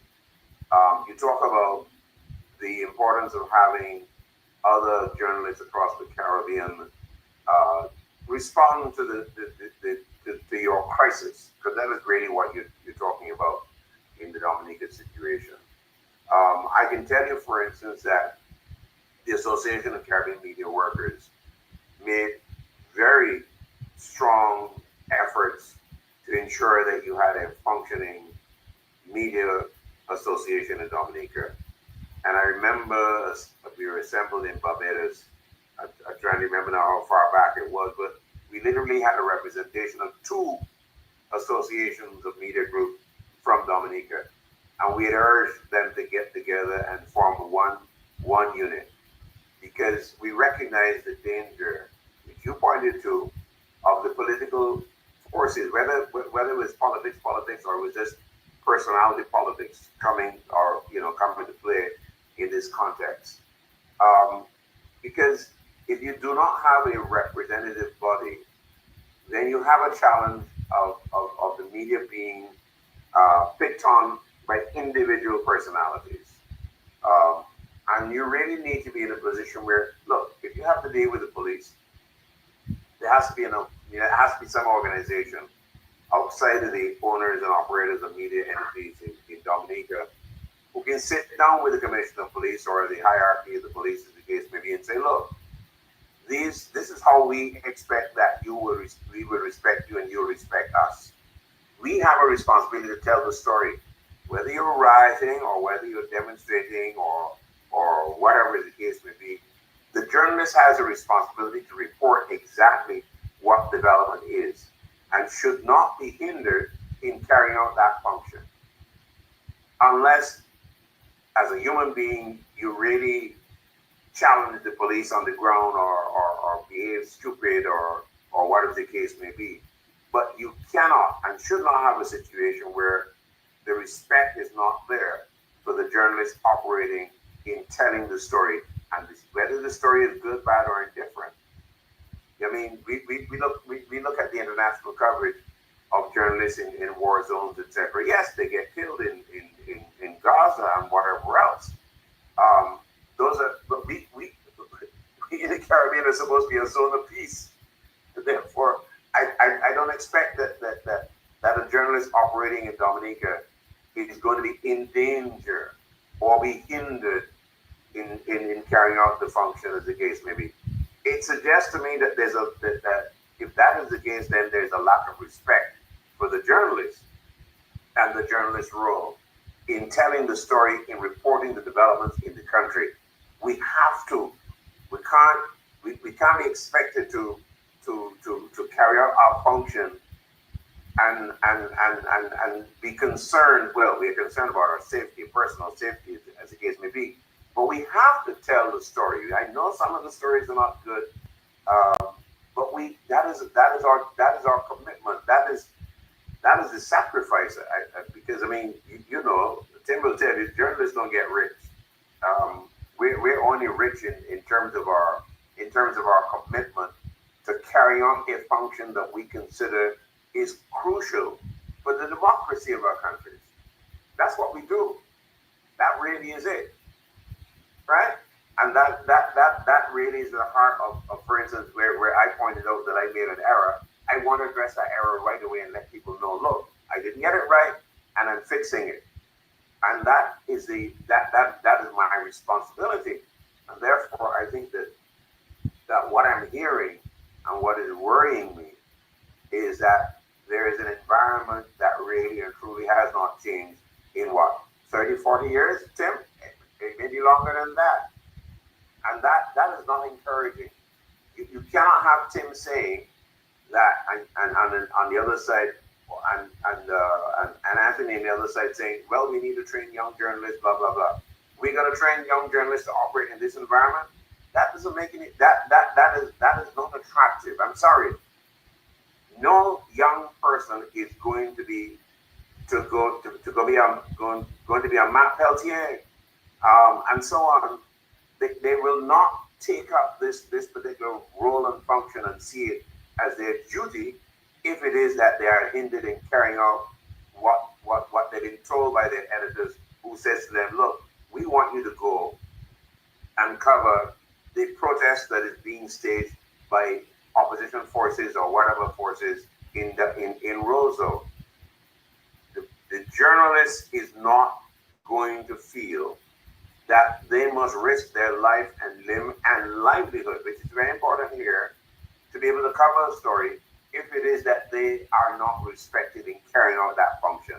And that respect must come from everybody, whether it's opposition, whether it's government, whether it's the private sector, whether it's non-governmental organizations, the case may be.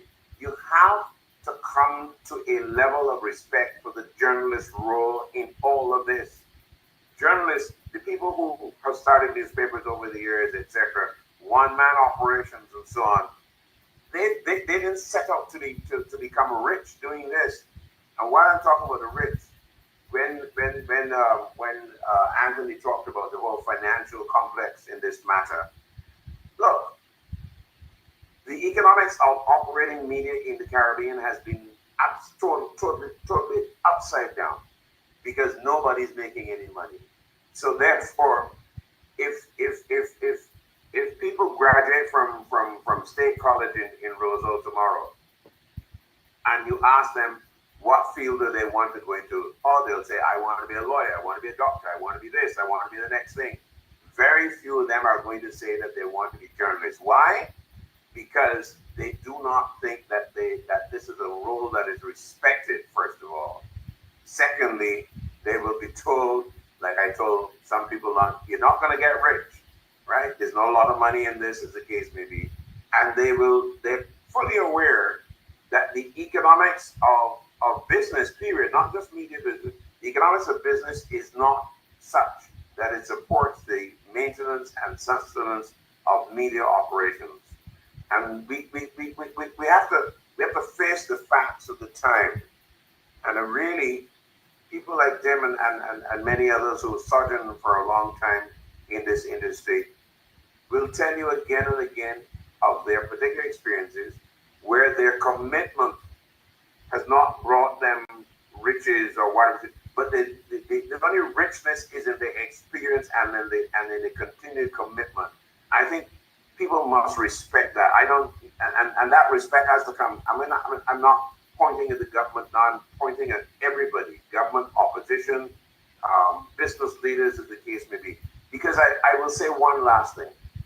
If you do not have a proper functioning media, which covers the developments, gives all the sides of the story, as the case may be, and gives people, most importantly, a voice, there will be more riots in your streets, because you will not have, people will not feel that they can they can say exactly how they feel about developments in their country if the people who are reporting what they're saying are threatened and hindered from doing their job. That is really the heart of all of this.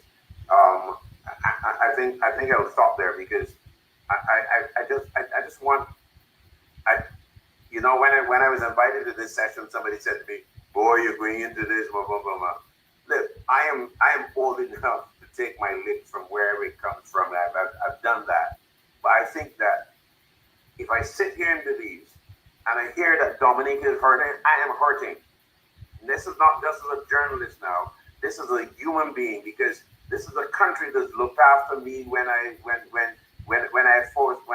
faced crisis in operating radio and television years ago, as the case may be. It was a place that I turned to for solace. It's the third place I turned to for support, as the case may be. It's a place where I know that I have built a reputation as an honest broker in this industry.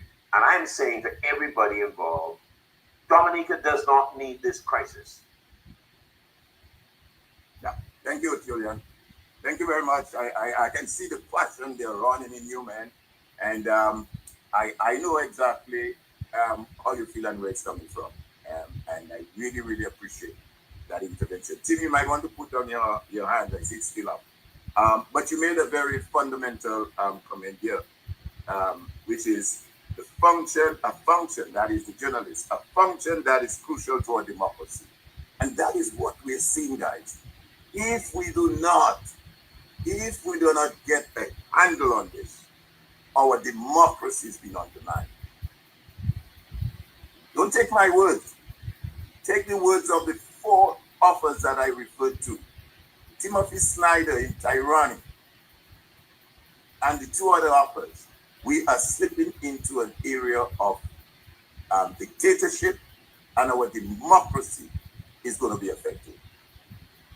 And what is more, as I said earlier, this is a young journalist, a woman at that, a young woman journalist that was being manhandled, assaulted by a police officer who is now the deputy chief of police.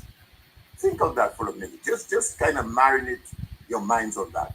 This individual is now the deputy commissioner of police, and he conducted himself in a manner that no one has raised any question about.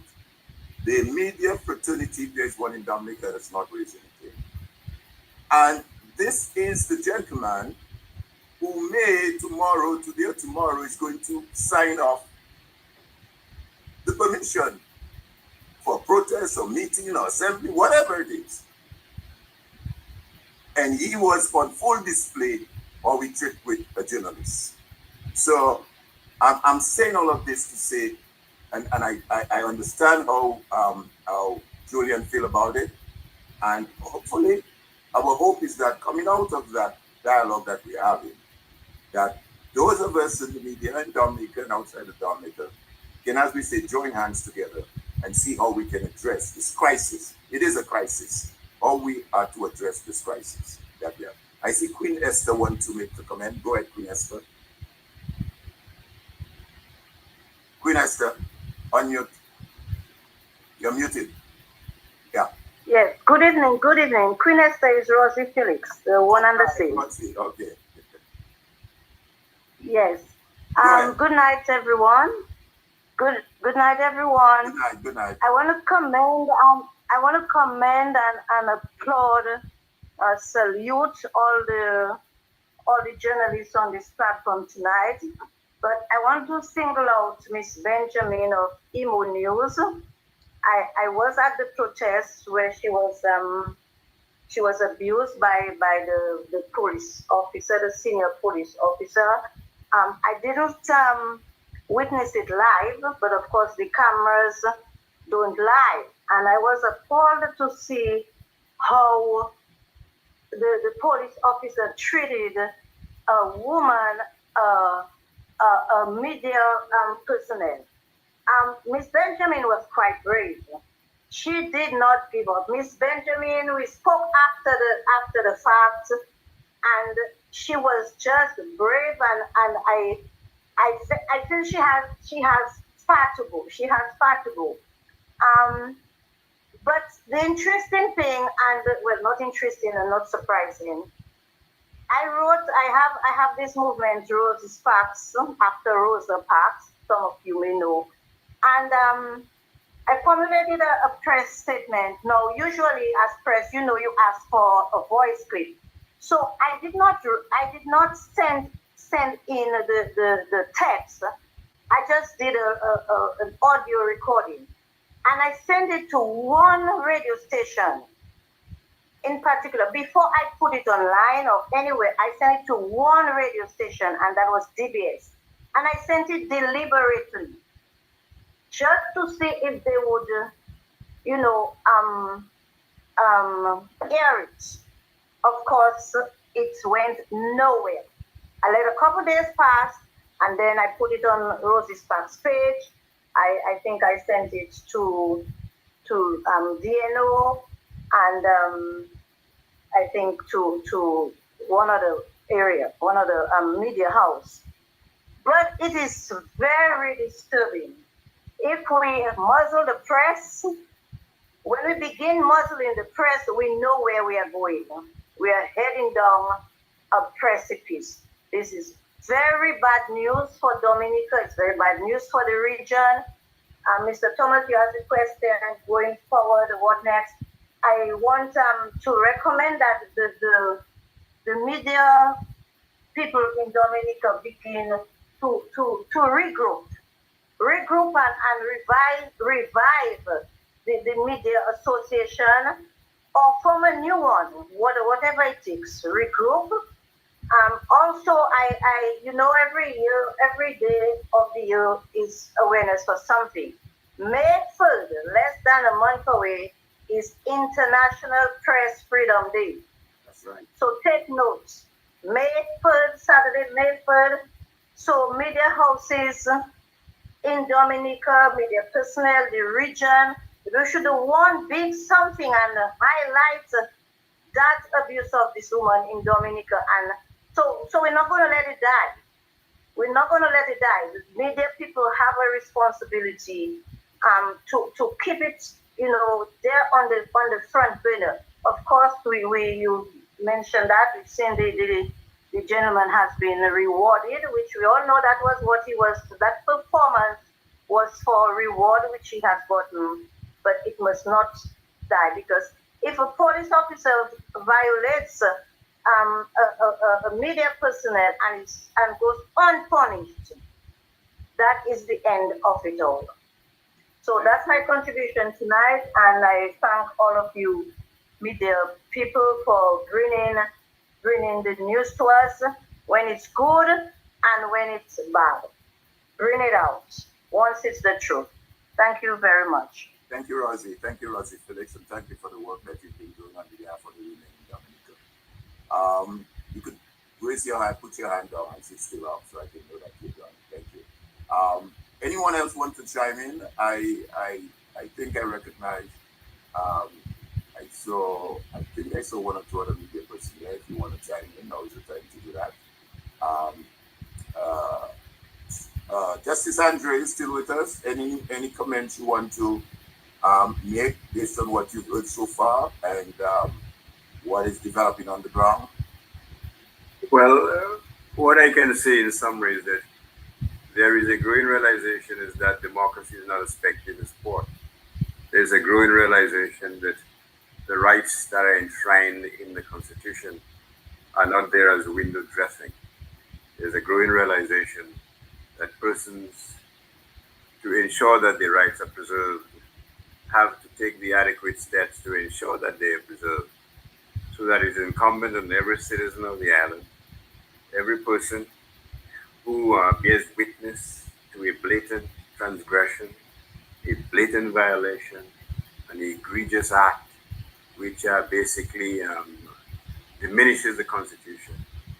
That the hope is that Dominicans as a whole realize that they have a role to play in preserving the Constitution. You use it or you lose it. That's the bottom line. If you don't act, if you don't show any type of revulsion when these things happen, quite frankly, that is the beginning of the end of democracy as we know it. And it is incumbent upon us in 2025 to ensure that we continue to breathe life and we continue to recognize that the Constitution is a living document. It is one which basically defines who we are, what we are, and what actions we should countenance or should not countenance. This is not a police state. Irrespective of what the police officers think, irrespective of whether they think that somehow persons have to come to them and bend the knee for permission to exercise their democratic rights, they are obviously fundamentally wrong. But if we do nothing, then we legitimize the evisceration of our Constitution, and we shouldn't tolerate that in any way, in any form, or by anyone. So that's all I have to say. Thank you, Justice Andre. I just want to recognize DNO and Push Past 10 as well as TBN Network that are carrying that event live on their various platforms. So thank you to DNO, thank you Push Past 10, and thank you TBN Network. There are folks listening to this event live as it's currently being presented. Anyone else want to chime in? Do I see a hand, or is anyone else? Anyone of the so here's what I'm going to do. Before I just ask each of the panelists to just give a 1 minute, 2 minute closing comment, I just want to make two brief observations. And that is, folks been asking, well, the law has been passed. Why are you guys still talking about this thing?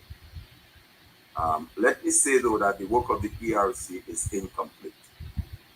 And what I mean by incomplete, there are two major fundamental aspects of the law that remain undermined. The first one has to do with the electors list. If anyone is not contributing, just mute your mic, please. The electors list.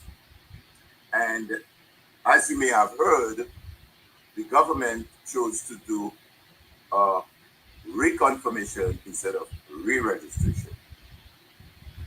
In the CCJ report of July of 2022, the CCJ opined that the electors list is the central element of an election. And let me just correlate that to the situation in Guyana. Just under a month ago, March 10th in Guyana, there was an article published in Wired JA, Guyana. And that article spoke about the bloated electoral list undermines democracy. CARICOM, OAS, and the Commonwealth must act. That was the headline story. Again, the journalists reporting the story. And it says there, evidence from the 2020 election has proven that such irregularities can severely undermine democracy. And it went on further to say that CARICOM failure to uphold democratic, and that comment was coming from Ralph Gonzalez of St. Vincent. CARICOM failure to uphold democratic principles in Guyana reflects a broader failure in regional integration. And it further went on to say, however, instead of ensuring implementation, because they had a CARICOM task force to look into that, CARICOM has remained silent. Many of the leaders and individuals in the region who were very vocal in 2020 in defense of democracy have since disappeared from the conversation. Now, in the case of Guyana, Guyana has a population of about 800,000 persons. Their registered voters list is 731,000, which represents about 91% of the population. Dominica has a registered, a population of just shy of 70. I'm not even sure if it's anywhere close to 70. Maybe it's in the upper 60s, 60-something thousand. However, they have a registered voters list of 74,484 there, about almost 75,000 on the voters list. Well above 100% of the population. And as I just indicated to you, the option that the government chose to do is to go a reconfirmation. Time does not permit for us to go into the difference here tonight, except to say, though, that in concluding this article by Wired JA, the article concluded by saying, CARICOM's silence in the face of electoral corruption. They refer to the bloated list that is 91% of the population in the face of electoral corruption is a betrayal of its role and as a regional body entrusted with safeguarding democracy. If Guyana's bloated voters list is not addressed, it will set a dangerous precedent for future elections. Regional and international bodies must act now. Failure to do so will render CARICOM, the OAS, and the Commonwealth irrelevant as impartial defenders of democracy. Unquote. Why am I saying all of this?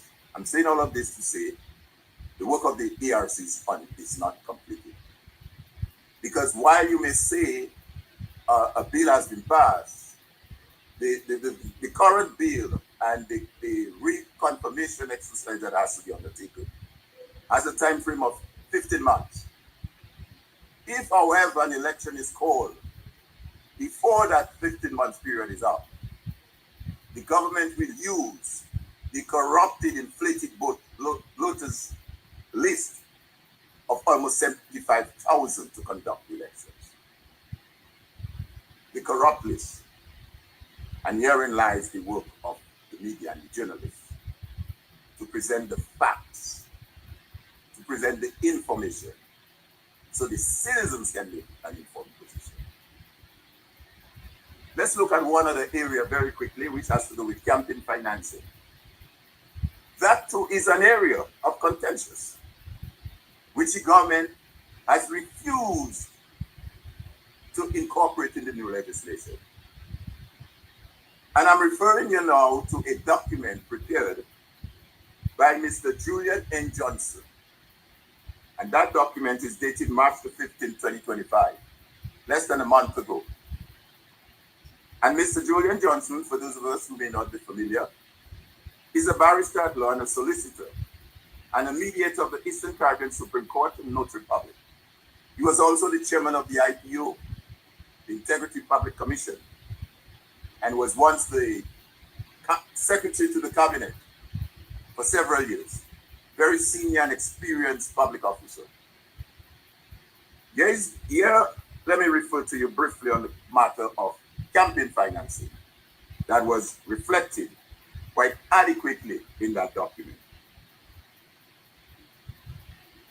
The Dominica Labour Party budget outline for campaign 2018-2019, dated 1st June 2018, the budget outline circulated on the internet a total budget of $26.64 million. That is 71.92 million EC dollars. He went on to say in the document, it is not wholly immaterial to note that the budget outline included the sum of $2.1 million, which is equivalent to $5.67 million for mobilization of air transport for approximately 1,000 overseas voters, whose participation is vital to our success from some countries as the USA, Canada, Great Britain, US, and British Virgin Islands, Cuba, Venezuela, Barbados, Trinidad and Tobago, and the Eastern Caribbean Islands on board. Campaign financing. And that was a provision that Sir Byron presented in draft legislation, which the government rejected. The Prime Minister, you may have heard, quoted several reasons why campaign financing is not possible.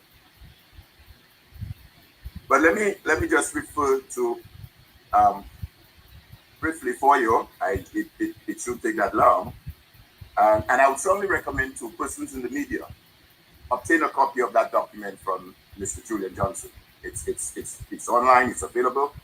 I think the media need to obtain that document and review the document and the arguments made in there for campaign financing.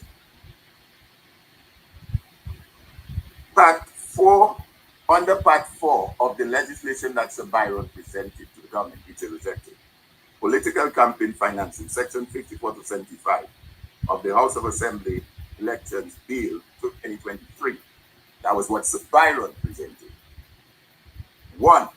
Contributions, that is, gifts of money or gifts in kind given to a political party or an independent candidate, and impermissible contributors, so that need to be disclosed. Election expenses, limits on campaign expenditure, general provision related to campaign financing. 3. Other financial provisions, political parties to keep financial records in connection with campaign financing, and the duty to submit annual returns to the Commission. And 4, Commission duty to maintain records of report, and the Commission power to make regulation relating to Part 5 provision. All of those were presented to the government in the form of draft legislations. It is worthy to emphasize that Sir Dennis Byron, in the Phase 2 report on electoral reform, Commonwealth of Dominica, June 2023, informed that Commonwealth Caribbean electoral legislation, notably those of Jamaica and Barbados, have useful models, especially the Jamaica Representation of the People's Amendment Act 2016, being reference source for the proposal relating to campaign contribution and campaign expenditure. So there are models out there that you can use. Even the Prime Minister said that, oh, this thing can come in later, this is going to hold back the legislation. But Sir Byron presented draft. So Dennis Byron also explained that the regulation of political and campaign financing is not new to the Commonwealth Caribbean. He pointed out that elements of such regulation can be found in the Act of Parliament of some countries in the region, although only Jamaica has enacted a comprehensive regulatory framework. He asked, campaign financing has been on its agenda as part of the anti-corruption architecture and to minimize conflict of interest by those holding political office since about 1998, with the establishment of the Association of Caribbean Elections Organization. He further stated, in Dominica, The issue of election campaign financing has been on the political agenda, for more than half a century. In recent times, at the end of each election, the observers, that is the OAS observers, the Commonwealth observers, have included recommendation for the regulation of campaign financing.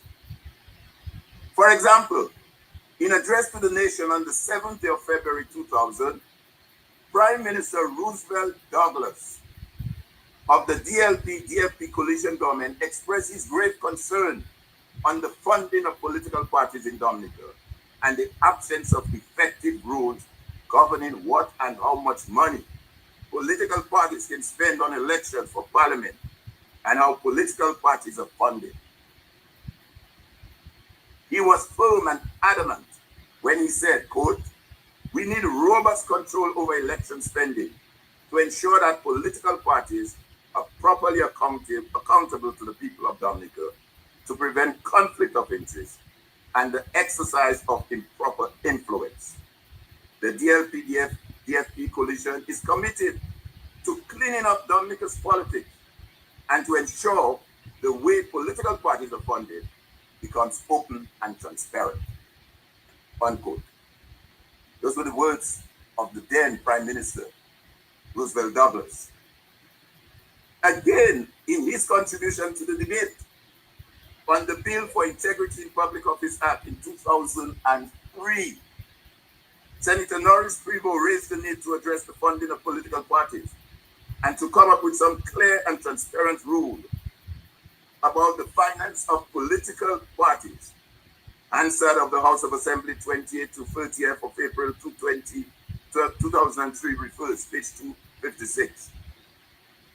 Sir Dennis Byron was quite aware that the provision of political finance regulation for Dominica would be disruptive to existing order, which is inevitable in any reform exercise and is unavoidable if the electorate system in Dominica is to be modernized and conform to international best practice. So you see why the work of the ERC is unfinished? The democratic system of good governance, fairness, equity, transparency, and accountability are all principles that underpin the proposal in this legislation.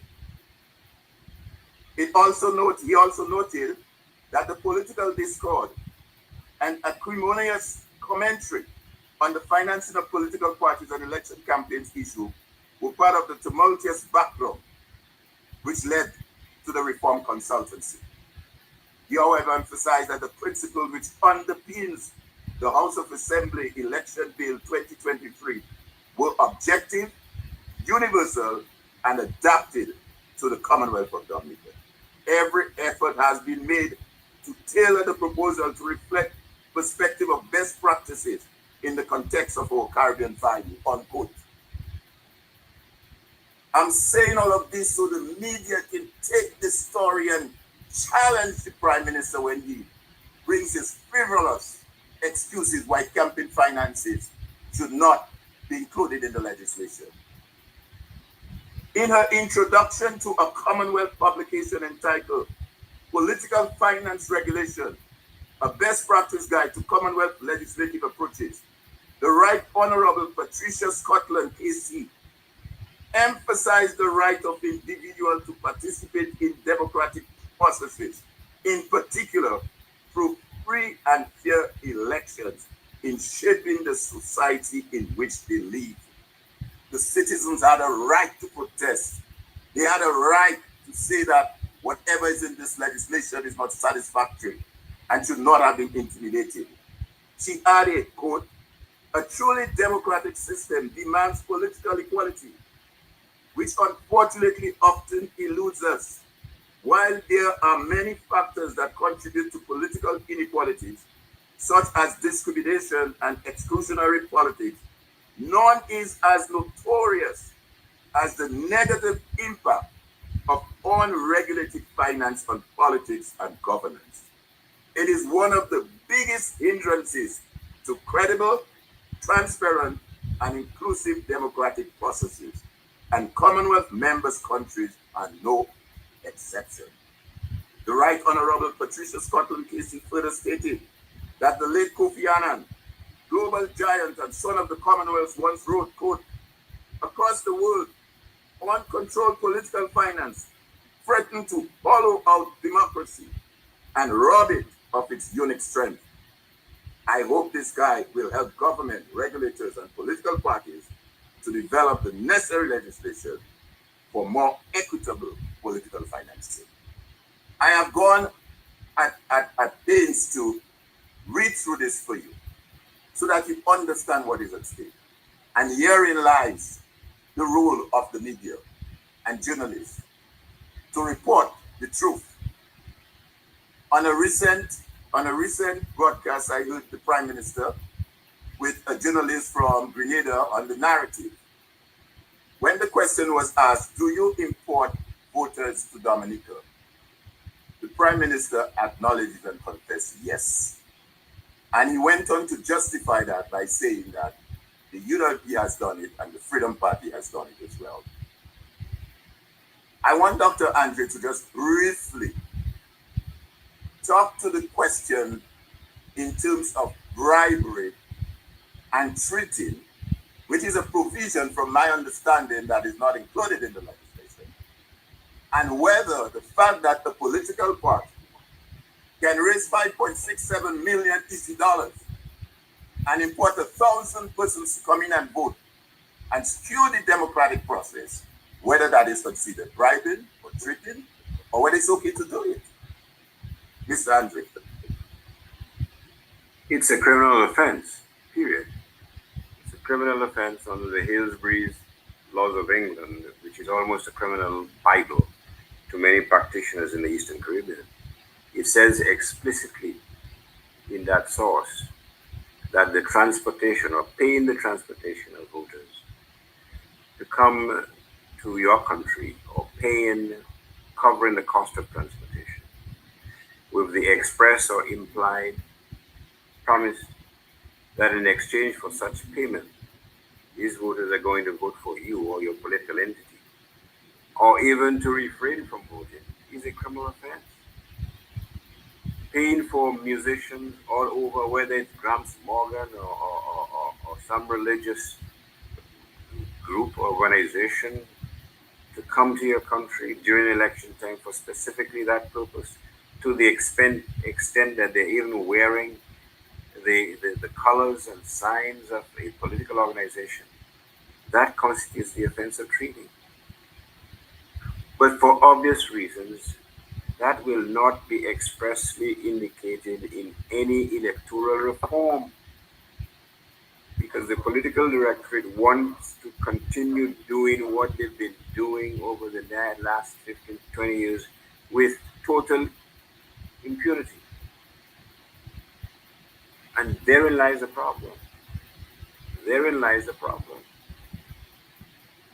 And just to repeat the incestuousness of having people coming to vote, people who live abroad, people who've been abroad for 10 years, for 15, 20, 25, 30 years. Because the electoral laws prior to March 19 provides that, or provided that, you have to be resident in a constituency, or ordinarily resident in a constituency for 6 months before the election to make you eligible to vote. But here is the odiousness of that practice of transporting voters, which is a criminal offense. They are being transported to Dominica to vote in a particular constituency, where the opposition has a strong hand. So they're doing so to tilt the balance in their favor. Voting tourism to skew the results of the election. And if you have an unlimited source of money to do precisely that by virtue of the net proceeds of the sale of Dominican passports, then you don't have to have a legal mind to understand that the elections are not fair and that you are basically giving the political directorate a perpetual advantage insofar as free and fair elections are concerned. This is a recipe for dictatorship. This is just one more comment. This is a recipe for changing a democracy into a papadocracy. Thank you. Thank you, Justice Andrew. That explains it. So, for those who are listening, and as I say, this is being streamed via DNO, At the time, Pushpasken, and TDM Network. The message is loud and clear. We're just going to play a short clip, and then we're going to come back and just have the panelists just give a 1 minute closing, and then we'll bring this matter to a close. Dan, he was media practitioner and he was the host for Good Morning Dominica. And young Roosevelt Scarrett, at 27 years old, had this to say about campaign financing.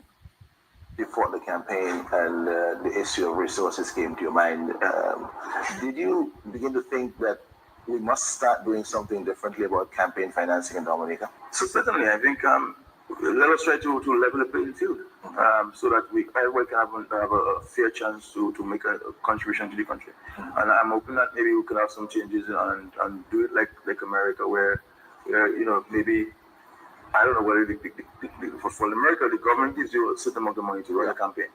Because at the end of the day, you're representing the country. You understand? And I think there should be some kind of reform as to how we raise money for the campaign and how monies are allocated. That will help tremendously, I think, in leveling the playing field. Leveling the playing field. Before you chime in, because I know you're raring to go, before you chime in on that, we want to fast forward to March 17, again, just 2 days before this protest action. The Prime Minister, in a press conference, had an evolved opinion. Let's listen. Campaign financing was never on the agenda for electoral reform until Sir Dennis Byron proposed a draft bill that came straight from Jamaica. And even when you read the bill, that bill requires a comprehensive overhaul. It requires a consultation by itself. You understand what I'm saying? And countries where they have it, and only I believe only Barbados and Jamaica where there's some legislation on campaign financing. No other Caribbean country has it, because these things are very complex and very technical in nature, and requires a particular structure in place if you to properly oversee and manage this process. So as we've said, and I've expressed that on behalf of the government, that from a principal standpoint and from an aspirational standpoint, yes, campaign financing will be required. And this is why I raised it at the CARICOM meeting once, and the CARICOM was of the view that it may be better for us to look at this thing jointly, and to engage ourselves jointly on this issue of campaign financing, and maybe have a common legislation across our jurisdictions, because it's a very complex of people who are not politicians, people who... All right, gentlemen and ladies, you heard it. Again, that's where you come to what is truth, what is facts, and the role that the media has to play in all of this. Well, we're going to bring this to a close. We want to thank all of you who are still here with us. That indicates a strong interest in the conversation. So I'm going to start with Anthony Drago to give a 1 minute closing comment in terms of all what's been said so far. And where do we go from there? 1 minute brief, and then I will move on to the other panelists. Mr. Drago. All right, thank you, Alvin. Thank you, everybody who contributed so generously of their time. Mr. Julian Rogers as well. Thank you. What I would say quickly is that accountability is the key word. And what journalists, the job that we do in terms of politicians, is to give the public the information that they need to be able to hold politicians accountable. And so when journalists are silenced or intimidated or brutalized, they cannot inform the public the way they should. And as a result of that, the powers that be can get away with stuff that they would not normally be able to get away with, because the ability of the public, the ability of institutions to hold them accountable is greatly compromised. night, everyone, and thank you again for having me part of this discussion. Thank you, Tony. Jeffrey, are you still with us? Yes, sir. I'm right here. Yeah, give us your closing 1 minute closing comment, please. Well, all of us across the length and breadth of the Caribbean, my take on CARICOM is this: if CARICOM couldn't help to solve Haiti's problem, don't depend on CARICOM to help to solve Dominica's problem. Because all the leaders of CARICOM seem as if now not apologize that they're a part of a political club. That is why they won't say anything about what is going on in Dominica. It's for all of us here on this platform, young, old, beautiful and not so beautiful, ugly and not so ugly, to come together and stand up for the people that we love. Politicians don't love the people of the Caribbean. They profess that they love poor people like in Jamaica. They profess that they love the Jamaican people. And look what they're doing now. They're not doing anything for us. The same within the Caribbean. It's for us. It leads to us, the people. Us, the journalists. As I said before, if they don't want us on mainstream media, then take to social media. Take to the Neck Talk program on YouTube. Take to other programs. You all are welcome to come on my program anytime. I'll accommodate you guys. But we must stand up for the democracy of our various countries. As I said before, the soul of the democracy of Jamaica relies on the Jamaican people. And I'll go further tonight. The soul of the democracy of the Caribbean people relies on the Caribbean people. It don't rely on a politician from Dominica or a politician from Barbados or whatever. It relies on us, the people, we the people. We the people must stand up. We the people must demand accountability. And we the people must not be afraid of these people. As I said before in many occasions, we have Nanny of the Maroon who fought for the people of our country, Jamaica and the Caribbean. Marcus Garvey, Sam Sharp, Norman Mandy, and all of them. Eugenia Charles of Dominica, the Iron Lady. Stand up for what we believe in this Caribbean. Because if we do not do so, do not think that those who are in Caribbean will. As I said before, if they couldn't solve Haiti's problem, you think you're going to solve Dominica's problem? Have a good night, everyone. Thank you, Jeffrey. Thank you for those closing comments. And I'll now call on to Tim. Tim, you want to make your closing? Thank you, Alvin, and thank you to all of the participants in this evening's discussion. Thank you for inviting me to be part of this. It's been a very sobering and in many cases thought-provoking discussion tonight.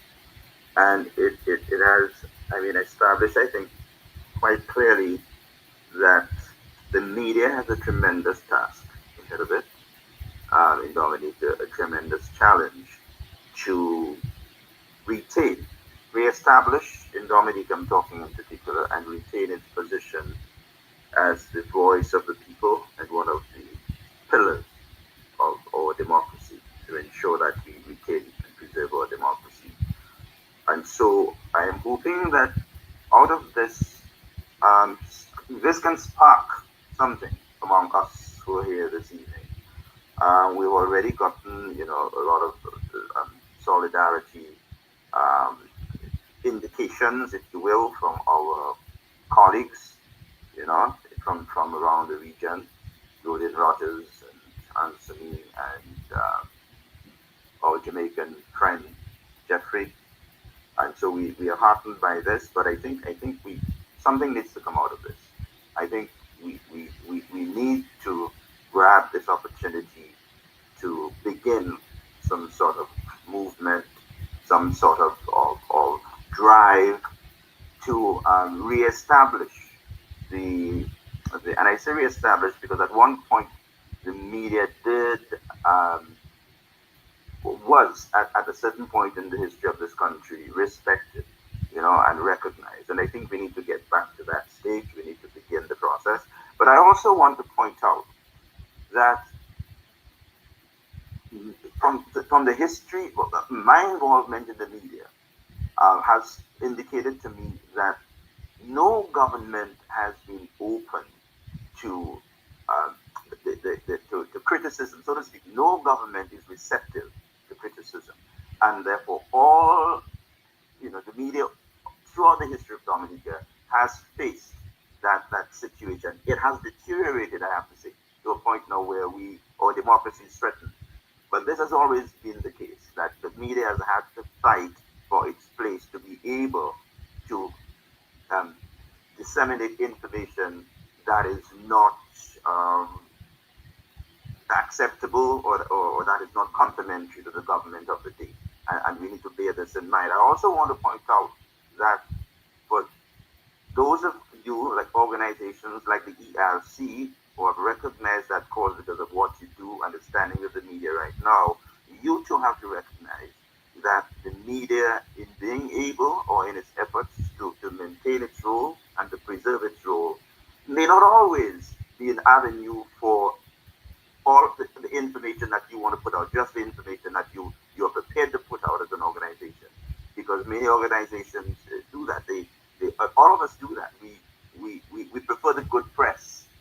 And so therefore, if we're championing a cause, we would like to see the information that we want to get out there, be disseminated.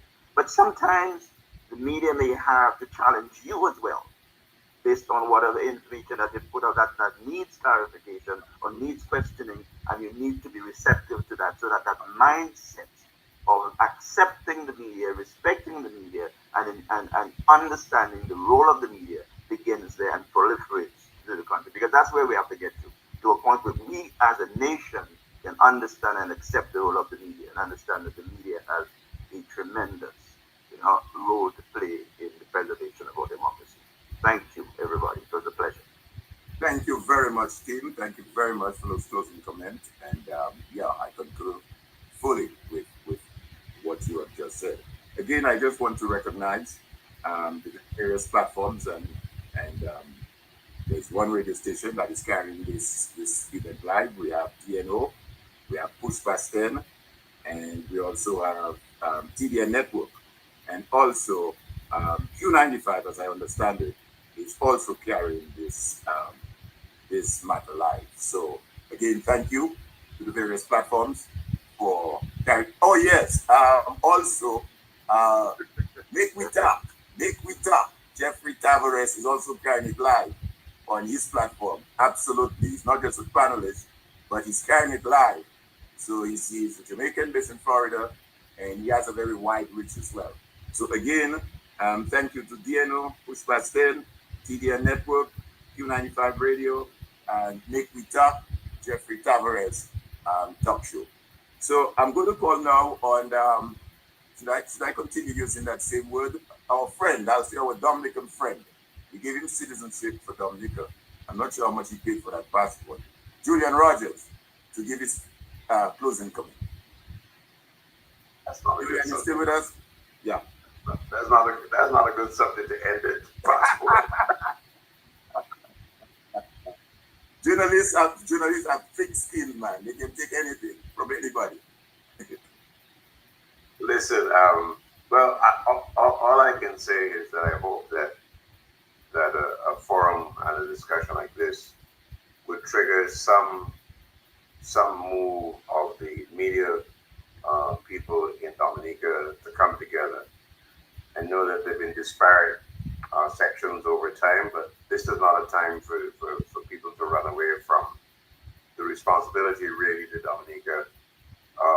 And let me assure you that there are many of your colleagues in the rest of the Caribbean who are ready to help you come together one more time, because you have to be in a position where you appear to be unified, that you can be representative, that you can look after the interests of those who may be in one way injured and abused, etc.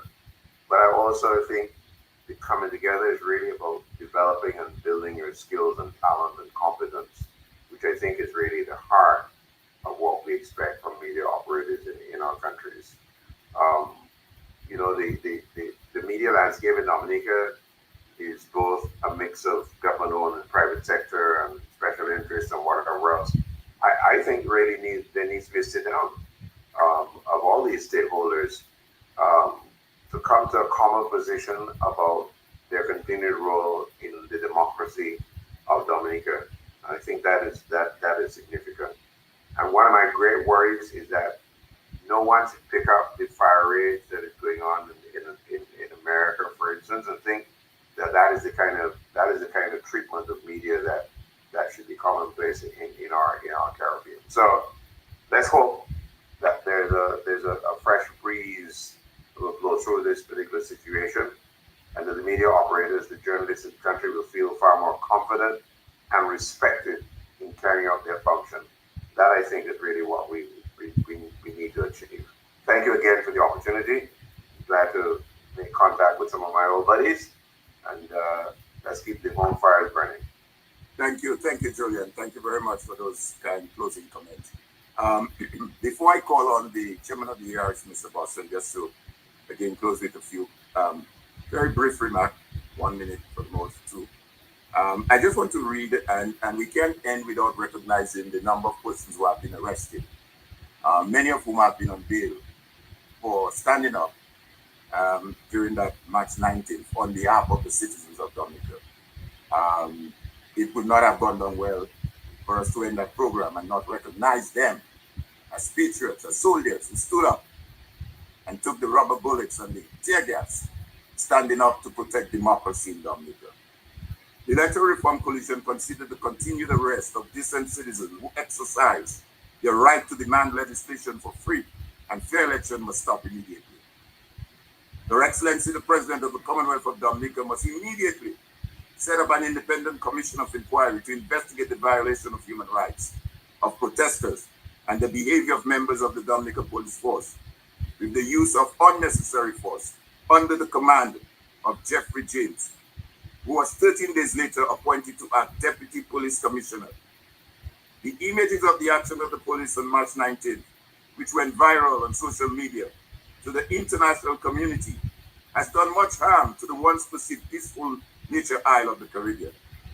The Electoral Reform Coalition recognizes that the bills passed in Parliament on Wednesday, 19th March, are now the law of the nation, and recommendation and reconfirmation of voters will extend over a 15-month period.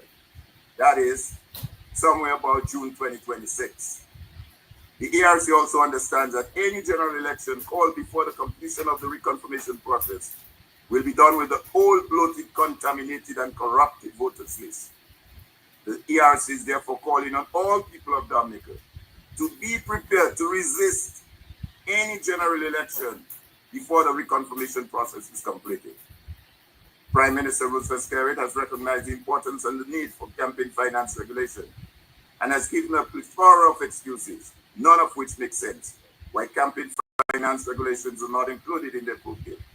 The Electoral Reform Coalition is therefore calling on the government of Dominica to immediately put the mechanism in place to prepare campaign financing legislation for presentation to Parliament before the next general election. So Dennis Byron has already prepared the draft legislation. All that is needed is consultation with the opposition forces, civic organizations to agree on the content of the legislation. It is therefore the expectation of the ERC that all political parties will prepare for the next general election on a level playing field with effective campaign financing regulations and a cleansed electors list. Though the reconfirmation process will still give the Dominica Labour Party an unfair advantage, the ERC is committed to cooperate with the government of Dominica in resolving the vexing issue of electoral reform that continues to divide the nation. I will now call on the chairman of the ERC, Mr. Boston, to just give a brief closing remark. Mr. Boston. Alvin, thank you again, and let me say thank you so much to the presenters and all those who have been on this meeting tonight. I think we had a very good education of the media and how the media and us must work together to preserve our democracy and, of course, to build a viable democratic society. All of us, the various operators in society, must be engaged. And Julian made the point that one must respect the other. And in Dominica, quickly, the institutions of government are falling apart in the sense that when you apply to the police for any activity, either to inform them or for permission, the first thing you get from the chief of police and the Minister of National Security is that they turn our application on the radio into like we are planning violence. And they give an impression either to keep people from coming out, but it doesn't augur well for the society. Another thing too, I can quickly say that we have applied to have a match. We applied well in a month. And then we had to postpone because of some other activities happening. And we wrote to them again and give them sufficient time. And when we got the permission from the police, it was about 12 midday, the day of the event. 12 midday, the day of the event. So therefore, it created a certain level of distrust, and the level of professionalism has been really going to the dogs. And I think if these things can be remedied, we can of course build a society understanding that the government has a role, the opposition has a role, the media has a role, the entire society has a role to ensure that we build a viable democratic society to the benefit of every citizen at home and abroad. So I want to thank us tonight for this night. I think we had a very good night, and I am sitting there listening. I can tell you my night was not wasted. I learned quite a lot, and I want to wish the media well, and I think his team, or who made the point earlier on, that I think his team, yes, that the media will not always like what the media put out, but once they put out the truth, that's what matters. Absolutely. Yeah, they cannot really please everybody, and they are not supposed to operate as one-sided. They will operate as a fair and independent media in the society. So sometimes we don't like what they put, but once the truth is reported, I think we should be big men and women enough to appreciate it. So again, thank you so much, and God bless all of us. And God bless the work we're doing, and bless our country and our Caribbean region. Thank you so much. Thank you very much, Mr. Boston. Thank you very much. And it's just left for me now to say the final thank you to all the panelists who have presented this evening, and all of you who have stayed with us throughout the night. Those who made a contribution, Sister Rosie, and the young journalist who's still here with us. All of you who've been listening via the social media page, thank you very much, and you continue to have a good weekend. Thanks again to Q95, Push Past 10, TNO, Make We Talk, and TDNRadio.net. Thank you guys, and let's go ahead and save our country, Dominica. We all have a role to play. Let's get there and get it done. Thank you and good night. Good night, everyone. Boy, I had a dream. Boy, once I had a dream.